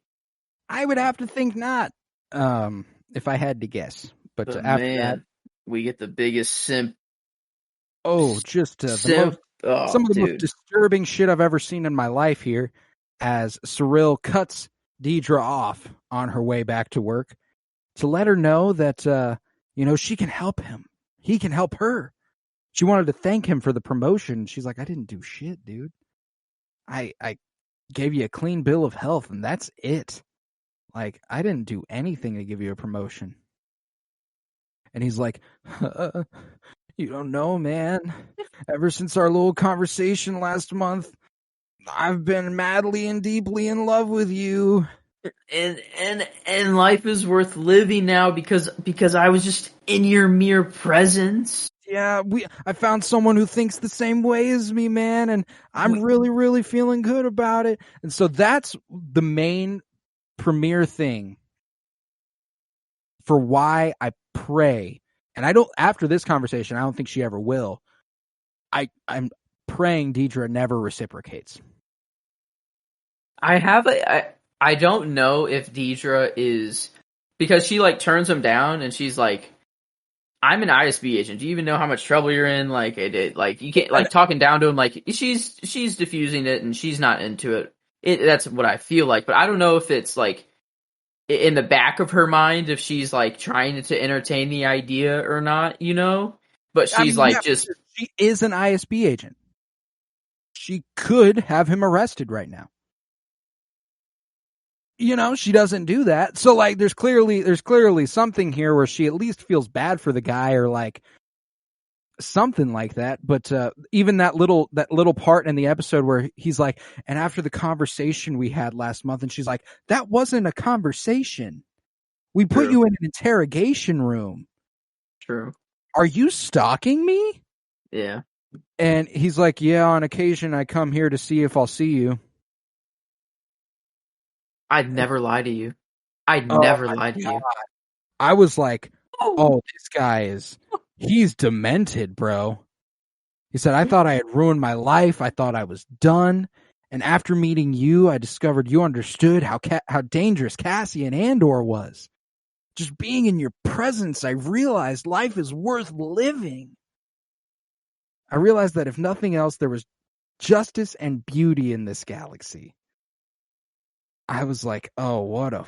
And then she tries to walk away, and he grabs her. I pray, just for pure messaging sake, that this does not go his way. Yeah, no, because there are a lot of dudes who are like Cyril Karn, and there are a lot of dudes like Cyril Karn who are probably watching the show. And I would hate for them to think, if I just keep trying, she'll eventually wear down. I bet he'll, like, in his mind, he's going to get some, like, evidence on Cassian that's going to be too good for her to ignore. And he's going to be like, the only way I'm going to give it to you is you just go on a date with me and just, you know, let's try one time. Let's see if it can work, blah, blah, blah, you know, like, sort of thing. I don't know. I really hope they just never even get, like, I had the thought of this episode is that, like, the rebellion is kind of like, or the whole show, the whole universe, galaxy of Star Wars is on like a love spectrum, and the ISB and NARC are on like the lowest end of the love spectrum. They don't even care about it. They don't, you know, they just so easily can kill and not care about the killing and other things that are going on, and like they're all the way down there, and then like the people who are like fighting for the rebellion are all the way on like the other end. And like I just had this thought that like people that are all the way down at that very end is that like they never actually find anybody. Like Palpatine is down there. I guess no, he had kids, I guess, somehow. Actually, yeah, because Rey is the lineage there. Fuck Vader. Fuck, dude. That's a boy who's fucked up on love right there. Talking about the Empire. I don't know, but I really hope that he just keeps getting turned down over and over is the only thing I want. I pray the next time he approaches her, she does what she threatened. She throws him in a cage in the Outer Rim. And that's just how Cyril's story ends. Wouldn't that be fucking fantastic? If he just like approached her, was like, I got it. I've got it. And she's like, nope, you're getting locked the fuck away. We watch him get all the way out to the Outer Rim and we just never see Narc again. He goes to the same prison that Cassian is at. Oh, that'd be... Imagine. Oh, that'd be interesting. That'd be interesting. Now you're talking. Now you're speaking my language. But Deidre enters her office after this, and she finds her little assistant is like, good news. They just picked up a rebel pilot an hour ago. She's like, one from our target list? No, random. Eh? Who they already got on their target list?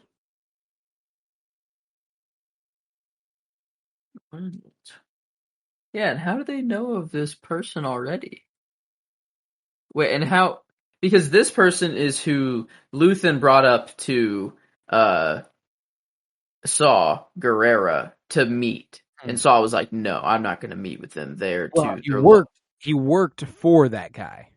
Oh, He was really? It wasn't him directly? guy. Yeah, it wasn't Anthony. Oh. So It was this the guy is who worked the for him. guy that was probably going to meet with him then.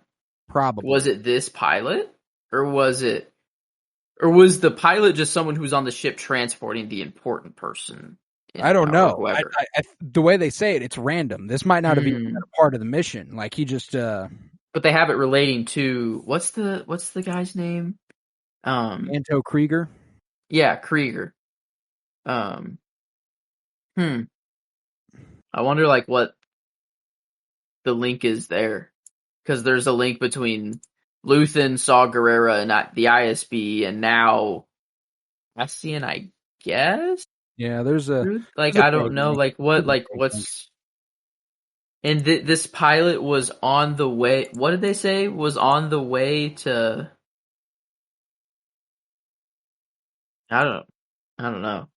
I don't know weird. that they I don't know that they have said it yet. It's a little later on. They're holding him on a destroyer off steer guard. And she tells him to get Dr. Gorst out there immediately. Send him out there. And this was another one of those little things that made me go, "Oh, he's gonna fuck her over." I already did. I'm already on it. It's a little overstepping his bounds a little bit. Using the power that she has cultivated for herself in a way to advance himself in the eyes of many. And the way that she just, like, her look lingers on him as he leaves the room, and she's like, that guy's not going to be a fucking problem too, right? Or, I can already see, like, a bunch of the work she did, him getting credit for in the ISB, like, and yeah, I see that. Like them being like, "Oh yeah, you're the one that said that he shaved and connected those two. You're the one that connected Cassian to the raid, and you're the one who started this entire thing." Yeah, okay, I can see that. Them being like, sure, eesh. Yeah, it's not good. It's not good. But after that, we cut back to Coruscant, where Mon and Tay Kolma are having a brief discussion about the oncoming audit that they're about to face. They got 400,000 credits missing, and they're about to be audited, which is about the most horrifying combination of words you could possibly put together in the English language. Yeah, it's a freaky idea. You got a lot of money missing. She's like, "How much trouble am I in?" He's like, "You're not in any trouble if they don't scan the accounts." She's like, "When did they do that?" And he's like, "It will happen. Time is not unlimited." And this is when they come to the realization that they have to get a loan. A Chandrillan banker with treasury relationships. And Mon's like, "So you've already thought about this?" And he's like, "A book of business that's incomprehensibly huge." And she's like, "Okay, you clearly got somebody." And he throws out the thug, the wealthiest thug in all the land, Davo Skoldoon. Davo Skoldoon. It'd be hilarious if she shows up to this banker and it's like Luthen. One of his different outfits. Oh, that'd be awesome. No, it's not. She clearly knows who this guy is already. But like, I for a split second when I was watching this, I thought that this was the bank of those like people with the skinny heads that all like the five, kind of like the Game of Thrones, like the Iron Bank sort of thing, but like the Star Wars version that they had. I thought that it was like this Bank of Monoth. It started with an M, I think, is the actual name of it. But I thought that that's what they were referring to, and I thought that's what we were getting.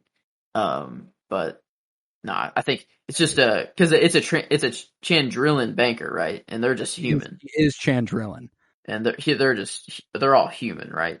Chandrillan. Yeah, I'm pretty sure. But, he's like, "I could keep looking for you." And we leave without getting a confirmation, but I'm sure that's probably where we're heading. And then we get this meeting here where our homie with the red hair and the mustache shows up a couple seconds late because methinks he was reporting to somebody. Okay, I see. I didn't think of why they just showed up late, but that makes sense. Okay. And he's like, yeah, sorry, we were off site. No further explanation there. We were off site. But they've got. I guess there's two of them there though. So are both? Is the guy with the red hair? And then there's like the assistant guy that has the little iPad that comes in behind him. So are both of them? Maybe so. Maybe they're both. I think you would have to be both of them. In theory, like the amount of time that Deidre and her little pet spend together, like I think he would have to know about what's going on. And ultimately, this is an impressive organization of an assassination without anybody knowing. Yeah, this is like scary. It takes a minute and a half for them to figure out exactly how to stage this murder. And they're like, all right, yep, get it done. Good job. We leave no traces. Good today. It's that easy. Yep. Like, I guess they haven't done it. They haven't actually done the hard part, but like, it was that easy just to get that okayed, I guess it needed to happen quickly, but like, they mentioned that he would be found on like Caffrine, and Caffrine is where that's where Cassian meets up his contact at the beginning of Rogue One. So like, just an interesting little nest of Imperial or rebellion activity, Caffrine. But after that, we're back in Narkina 5. Where they're working away, and the buzzer sounds, and Olaf he has a rough reaction, and I think it's there that we can probably go, oh, he's starting to have a stroke. Yeah. Wait, he's being propped up, like, on the back. Yeah, they're holding him up, they're making sure he doesn't fall, they surround him when they get in position, or in what is it? Program. On program. Mm-hmm. And they all surround him to protect him, and then he falls backwards, fall forwards. Like this man's not okay. And on their way back to the room, Kino notices that he is not doing well, tells him to get him to the cell, but he cannot make it. Olaf falls, and Kino comes running right back. We're late, everybody get going. Tells Melshi to get gone, and him and Olaf and Cassian all get a moment of time together. He tells Zinska to tell them that they need a medic, and that shit's not looking good for Olaf. And we then see the med tech come on in, and when they walk on down, it's not looking good for Uli, as they refer to him affectionately. Keep your head up, Uli. Keep your eyes open, Uli. Haven't seen you in a while, haven't gone anywhere. Another important implication about this doctor is that he's in the exact same uniform, just with different colors. So this guy's also a prisoner here. He's not some medical doctor that they needed. They were like, oh, you happen to be it. And who knows? Maybe this guy's not even a doctor. Maybe he just knows how to use some of these tools, and that's why he doesn't even attempt to help him. He's like, oh, not much I can. He's like, I don't even want to know his name. And they're like, yo, why?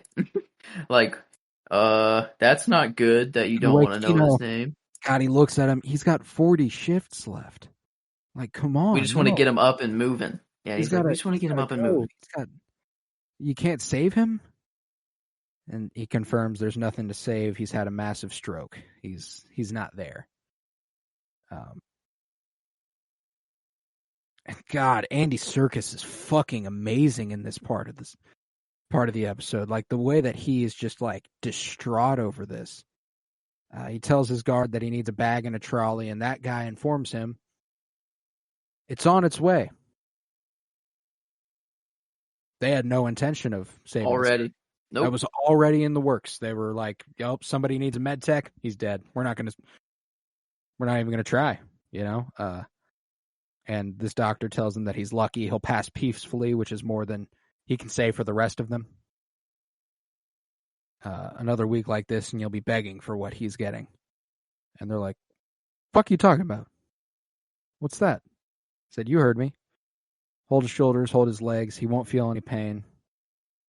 He asks, what happened on level 2? He looks to Kino. You'll want to keep your men in line. And Kino's like, oh, fucking fuck. Something's going on here. Something's fishy.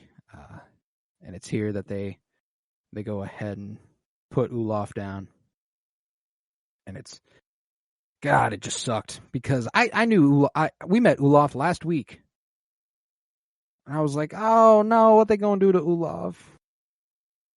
What they gonna do to Olaf? You knew they were gonna do something to Olaf. I didn't think it would happen so soon. Yeah, no, this is definitely my favorite scene. Oh yeah, like this scene is.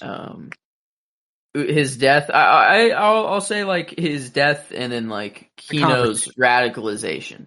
Like that's. Yeah.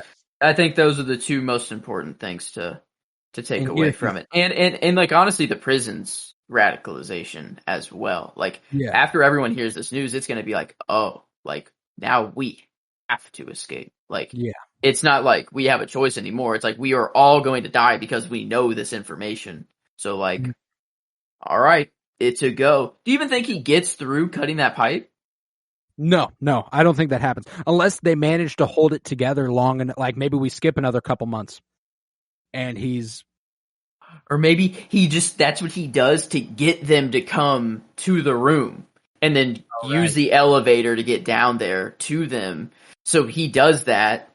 Good call. And then they're like, "Oh well, we're gonna zap you," and he's like, "Fucking go ahead," and nothing. Yeah. And then everyone's like. Like, oh, let's fucking go! Like that would be pretty cool. That would be. I would love that. I would just love for them to figure something out because they can't keep living like this, bro. Kino going, what do you mean? Keep my men in line. And he asks himself what happened down on 2, and he looks to his man again. We need a bag and trolley. He said, I said it's coming. Jesus Christ, let me check. Shit. And oh fuck, just knocked a whole bunch of shit over. But the doctor informs him a man who was just released on 4 ended up back on 2 the next day. And word got out, and then they killed them all. And they're like, wait, so if he was released? Yeah, he's like, yeah, you heard me. And that's when they realize nobody's getting out. They get all cycled in. Nobody's going to get out, not after this. He says, at least your friend is free.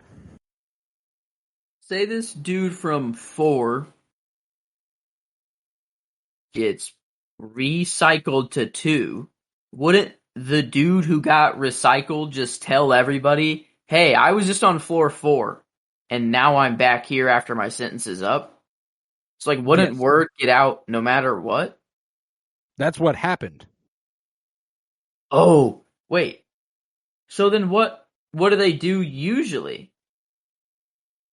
What is the normal thing? Do they just send them to another prison? Like, whenever they split them up initially? Yeah, they throw them in a different... That's why there's 3 facilities in the ocean. So that they can just boop, drop you in there, boop, drop you in there. No, because then the prisoner would be like, my sentence was up and now I'm back in this. They would say that. They would be like, I am still in the same, they would. Maybe the mistake is that he got recycled in at all. Maybe he was just supposed to die. Maybe you reach the end of your shift and you get killed.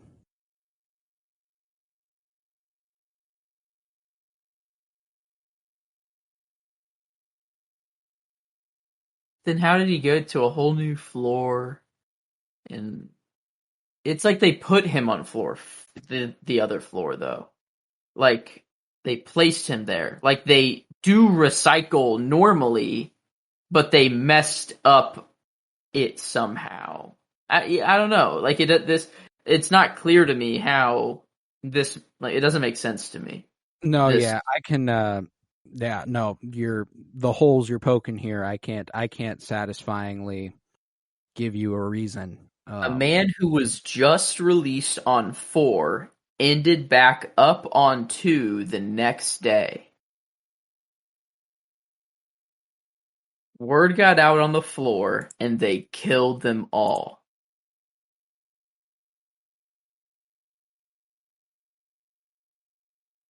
And they make the point that, like, no one's getting out. Not now. After this change that they're going through, no one's getting out now. So they have been recycling, but somehow have been doing it secretly before. I guess.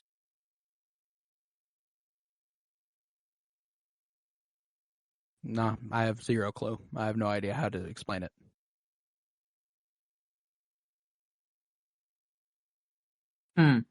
Well, I guess no matter what, it is grounds to spark everyone in there to be like, all right, let's do this. Yeah, like, we got some shit to do.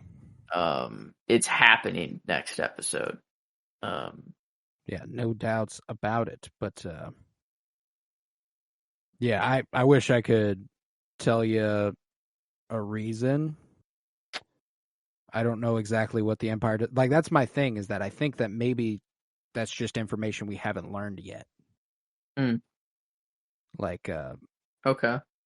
This whole thing's been kind of marred in like we don't know exactly what's happening. We don't know what they're building. We don't know how this prison works. We don't know a lot of all of that. So like, I think it probably is just another little thing to add to the pile of we don't know how they do things here. Is memory wiping a thing? Maybe. Like, but no, not typically. Like, I doubt the Empire has discovered that sort of tech. Like, no way they just...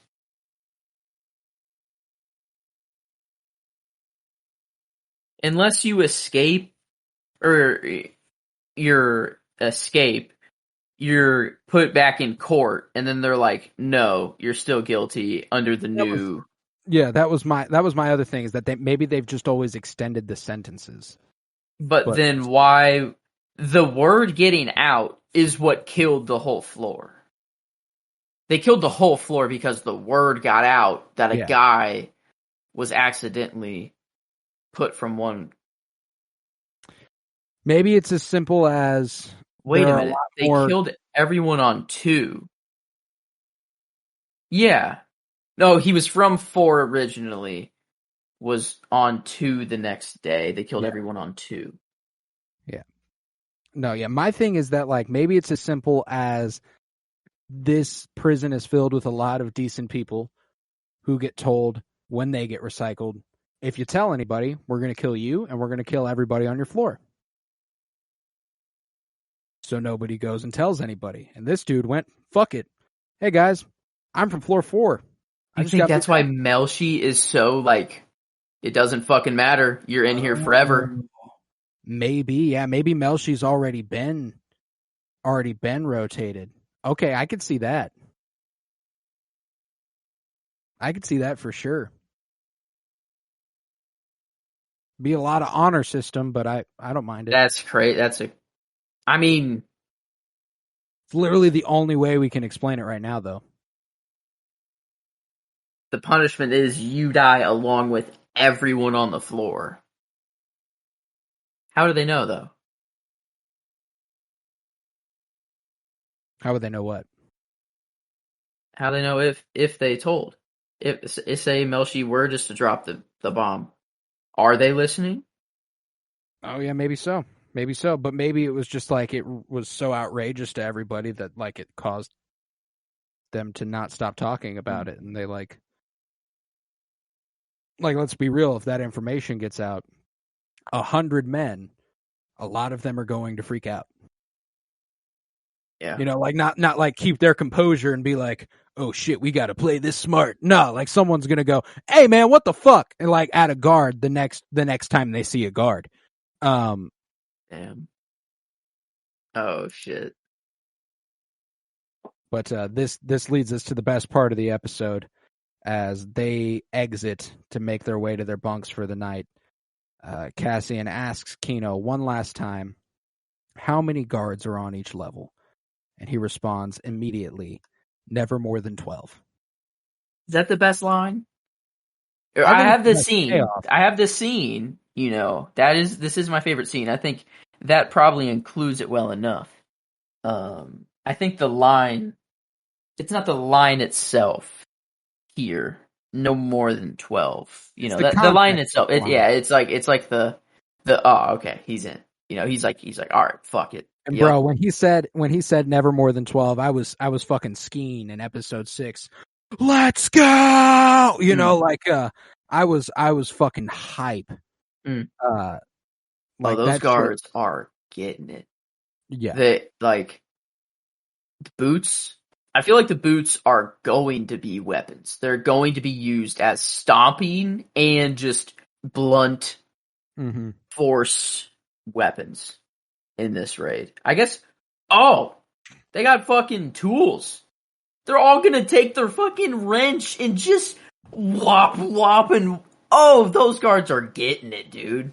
Yeah, They're fucked. They're fucked. Fucked. And they're strong too. Like all built up. That's got all they do all you got day. them working out all fucking day for 12 hours, bro. They're fucking huge by now. Their little remotes just aren't gonna work. They're gonna be like, "Oh yeah, you think you have all these weapons, you can fight me?" Beep. It's fucking Thanos. And they're gonna be like, and they're gonna start crying. You're gonna be like, okay. Yes. Yes. Satisfactory fascist sob. Love when a fascist sobs. Love when they're sad. Can't help but feel happy in my heart whenever a fascist is upset.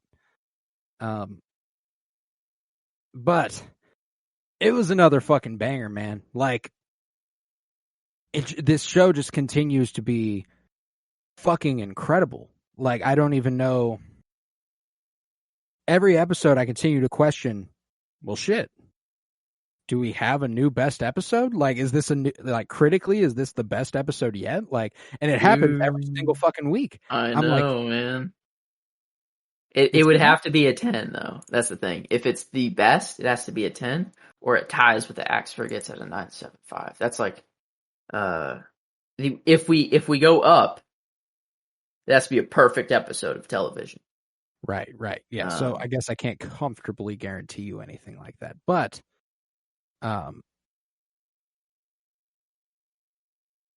it's the night before episode, dude. It is. Look at that. Like, the Axe Forgets episode 5, the night before the freaking big shebang. The big shebang. The shebang big. Yeah, no. I struggle to think of a place where this falls rating wise, because enjoyment wise, I'm at a 10. I was glued to the screen the whole time. I told you this episode gave me an anxiety attack at one point, and if I'm that emotionally in, the show is that effective, it did exactly what it was supposed to. Maybe not supposed to. I don't think its goal was to give me an anxiety attack, but it did, and frankly, I respect the shit out of that. Respect Andor. Yeah, that is insane. I mean, whoever is the person who came up with these methods of torture, I hope you sleep well at night knowing that you have just caused new fears and nightmares across the world. I never thought of the floor. Like the floor is lava. That's always like a thing you think of as a kid in a game you play. But like the floor is electric. It's normal sometimes, but it can kill you at other times. Yeah, just at any time. That you're just touching it. Like it. Oh, okay. Oh, and you can hear the death screams of children, and it can cause you to go insane, because that's a thing. Now that I just have in my head. So, man, horrific. Meant for kids. What is this rated? Probably TV 14 would be my guess. It is. Yeah, TV 14. Wow. Shit, man. Heavy. I mean, if I was 14 years old, fuck. Right now? I'd be like, oof. Yeah, that's a bit much.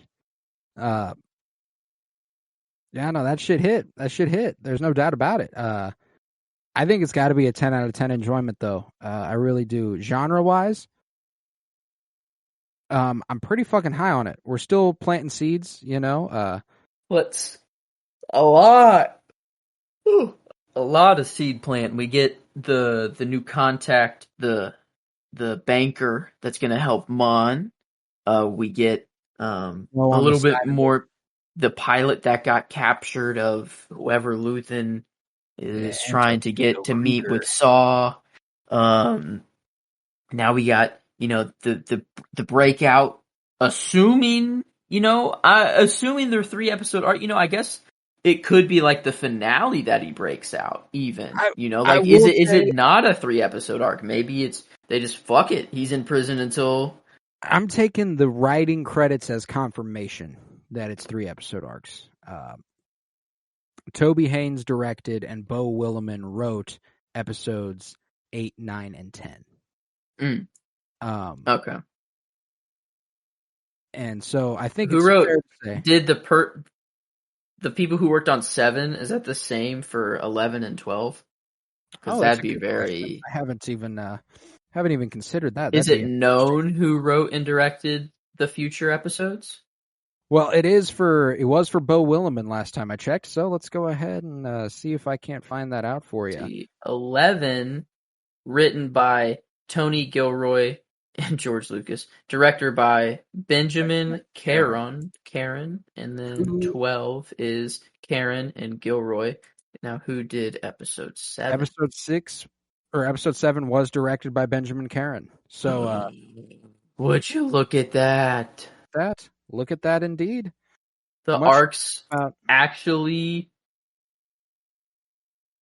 it works. It works. They did the little split arc thingy. Yes, maybe. they did. Okay. Something like it. But genre-wise, where are we falling? Fuck. Okay. Spy, like the prison aspect, adds like such a nice aspect to that, like of the thriller, like spy just aspect of the show, and every like Vel and Mon and all of them is still adding to it a lot. I think where it kind of lacked would be kind of like the Star Wars side, the fantasy side. This felt the most human episode. I guess you could say. Harrowing. It was horrifying. All right, I dig that. Then I would strength of the episode alone does enhance that, though. I would say. It's not much. Like the fantasy drop off is not like it's like a 7 because I think there's like a weight to the spy thriller Star Wars thing with this show. Like it's like 90% thriller and like 10% that space fantasy thing that we need to be considering. But like I mean, and I'm still at like 9, 2, 5, 9. Yeah, 5 even. My gut was 9.5, but I could definitely see it going down to 9.25. I think 9.25 is fair. I mean that's okay. That's better than the season premiere, but not quite the episode 2. No. I mean, like I think it goes to show that this episode was so good even without the fantasy. Mm-hmm. That maybe it doesn't hurt. Maybe that doesn't hurt it. It strengthens it. Like even more. I see you. So I could. Does it hurt it? Let's see. We gave the eye. That was just sick. We gave the last night before episode a 9.75, but they were literally planning a heist throughout that episode. This one we get the very, very, very, very early beginnings of a potential planning of a breakout. What happened to episode 2? That would be 2, me. We got a rat in that episode. Someone was ratting on them to the Empire. Luthen was coming to him, finally pulling up and stuff. We got a little bit more Marva in that one. But like the crux of that episode was Bix and Cassian trying to get Cassian basically the fuck out of there. Trying to keep him low key, trying to keep him. So do you think this episode reaches that level? Or does it Because is it that level, or does it just have that little bit below? I think it's at least that level, frankly. So then 9.5 would be the floor. Then I'm comfortable going 9.5. Okay. I like that as well. Okay. Critically? 9.75. As good as we were willing to go without giving it a 10. That's true. Because this episode was fucking nuts.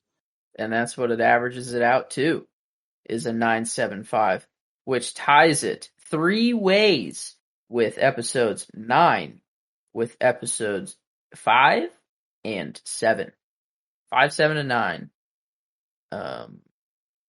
3, 5, and 9. 3. Oh, average. Yes. I was looking at genre for a little bit. Yes. Thank you. 3, 5, and 9. Yes. I'm too zoomed in. I can't see everything all at once. Oh, no, yeah, you're Just all having good. to scroll back and forth. There we are. And those are all tied for second place behind BI. There we go. Episode 6. So a 9.75, another 98% this week. Just the show just keeps hitting on a level that's absurd. And IMDb about 1,000 reviews in right now at an 8.7. All right, with 1,000 in, so we're a little kinder to it than that, but I think we're right. I truly do. I think it's just I think we're watching some of the best television I could have ever asked for, and it just also happens to be Star Wars, and that makes it just all the better. And this episode was just fucking amazing. But we're feasting. This has picked up the House of the Dragon pit hole. Yes. Like this has filled it very nicely. I've filled that void within me. But you got any last thoughts before we head into the final 3 episodes of Andor? I guess I just want to throw the prediction that next episode we will get the part going into the Death Star somehow, or showing that, and we'll get like a shot of it somehow. Gotcha. I just want to throw that in there just in case it happens. Also want to throw out the possibility that they are building nothing, and that it is just a perpetual nothing cycle that they are doing. Do you think Kino Loy makes it out? Ooh, who lives and who dies in the escape? That's a very good question. Who lives, who dies, who tells your story? Lives, obviously Cassian and Melshi. Who else is getting out of there? I'd say that's it. Fuck. No, dude. Okay, who's dying for sure? Kino Loy. I have no doubt. That man's dead. Yeah. Kino Loy is dying. Sadly, I think Taga's gonna die. I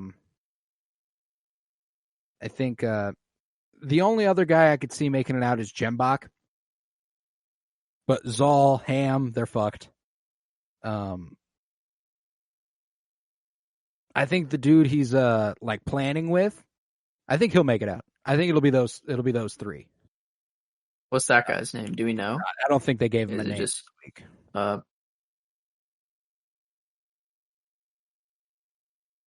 it. Okay. That'll be interesting. I think that's pretty good for predictions. Let's see what yeah. Luthen, it was interesting. Luthen wasn't in this episode whatsoever, but it wasn't even that, like, I'm not sad. I didn't feel like I needed him at all. No, I didn't feel like I was missing shit. But I wonder what's going on with him. It's Clea. True. And Clea back in my life. I will get Prison Break. Who is it just going to be completely internal? How are they getting off? How the fuck are they getting off of that planet? Or off of that? I can't even begin to guess how the fuck they manage that. They would have to hijack a transport. The stuff they rode in on. Like they'd have to time it with like prisoner arrivals, because the prisoner arrivals just like basically pulled up to a part and like flew away. They're gonna dress up as the guards that came up to them in the first place to demonstrate the thing, and And then there were kill three the of guards there, and then turn around, get on the ship, and pop out. Yeah. Maybe? Yes. Okay. I could see that. Is there any third party that's going to be involved, or is it just strictly No. them that gets them out on their own? Nobody coming to save them. Imagine Marva pulls up on a ship. That'd be That's the ship. Imagine. The transport like opens and it's B, and he's like Cassian. Like, she's the only one who knew where he was going. Cassian sent little like postcards maybe, and she's the one who put it together. Oh, he got sent to the prison system. That means he got sent to one of these camps. Something blah blah blah blah blah. I don't know. I don't know. It's not gonna happen, but I'll throw it out there just in case Marva and B are just chilling on a ship to save them. But oh man, now I gotta wait a whole nother week, man. Shit, I don't want to wait a week, but it makes it that much better. Makes it that much better though. Yeah, but anywho, with that, we conclude this episode of the Andor After Party. Another great week, another fantastic week, and we are officially 75% done with this show. We got 3 episodes left. Damn. If you were fucking with me and Joe this week, hop along on our Game of Thrones rewatch podcast, Winter is Blooming, coming every Monday for you. We're on episode 2 next Monday. It just began this week, so if you get on the train early, you can keep up the whole time. If you catch up later, you'll have a lot more content to get through, and sorry and shit, but that's just the way it works. On Fridays, we got the 52-year journey through film, and this week brings us to another space epic, Interstellar, for 2014's movie of the year. And so we're discussing Interstellar this Friday. Go ahead and check that out. If you would, head to patreon.com/CoroBloom. That's COROBLOOM, where you'll find over 50 hours of exclusive content, tons of comic book and book reviews, some movie reviews over there. All that money goes into making sure I can put this podcast on, because it costs money, and I don't make any off of it unless it's over there. So please help the podcast out that way. If you would, head to Twitter, follow at PennyBloomPod, follow on Instagram at PennyBloomPodcast. I was Colton Robertson. I was joined by Joseph George. Thank you very much, homie. Thank you for having me. It's always a pleasure to be here. Oh, and it is always a pleasure to have you. And remember, peace, love, and bloom. And nobody's listening.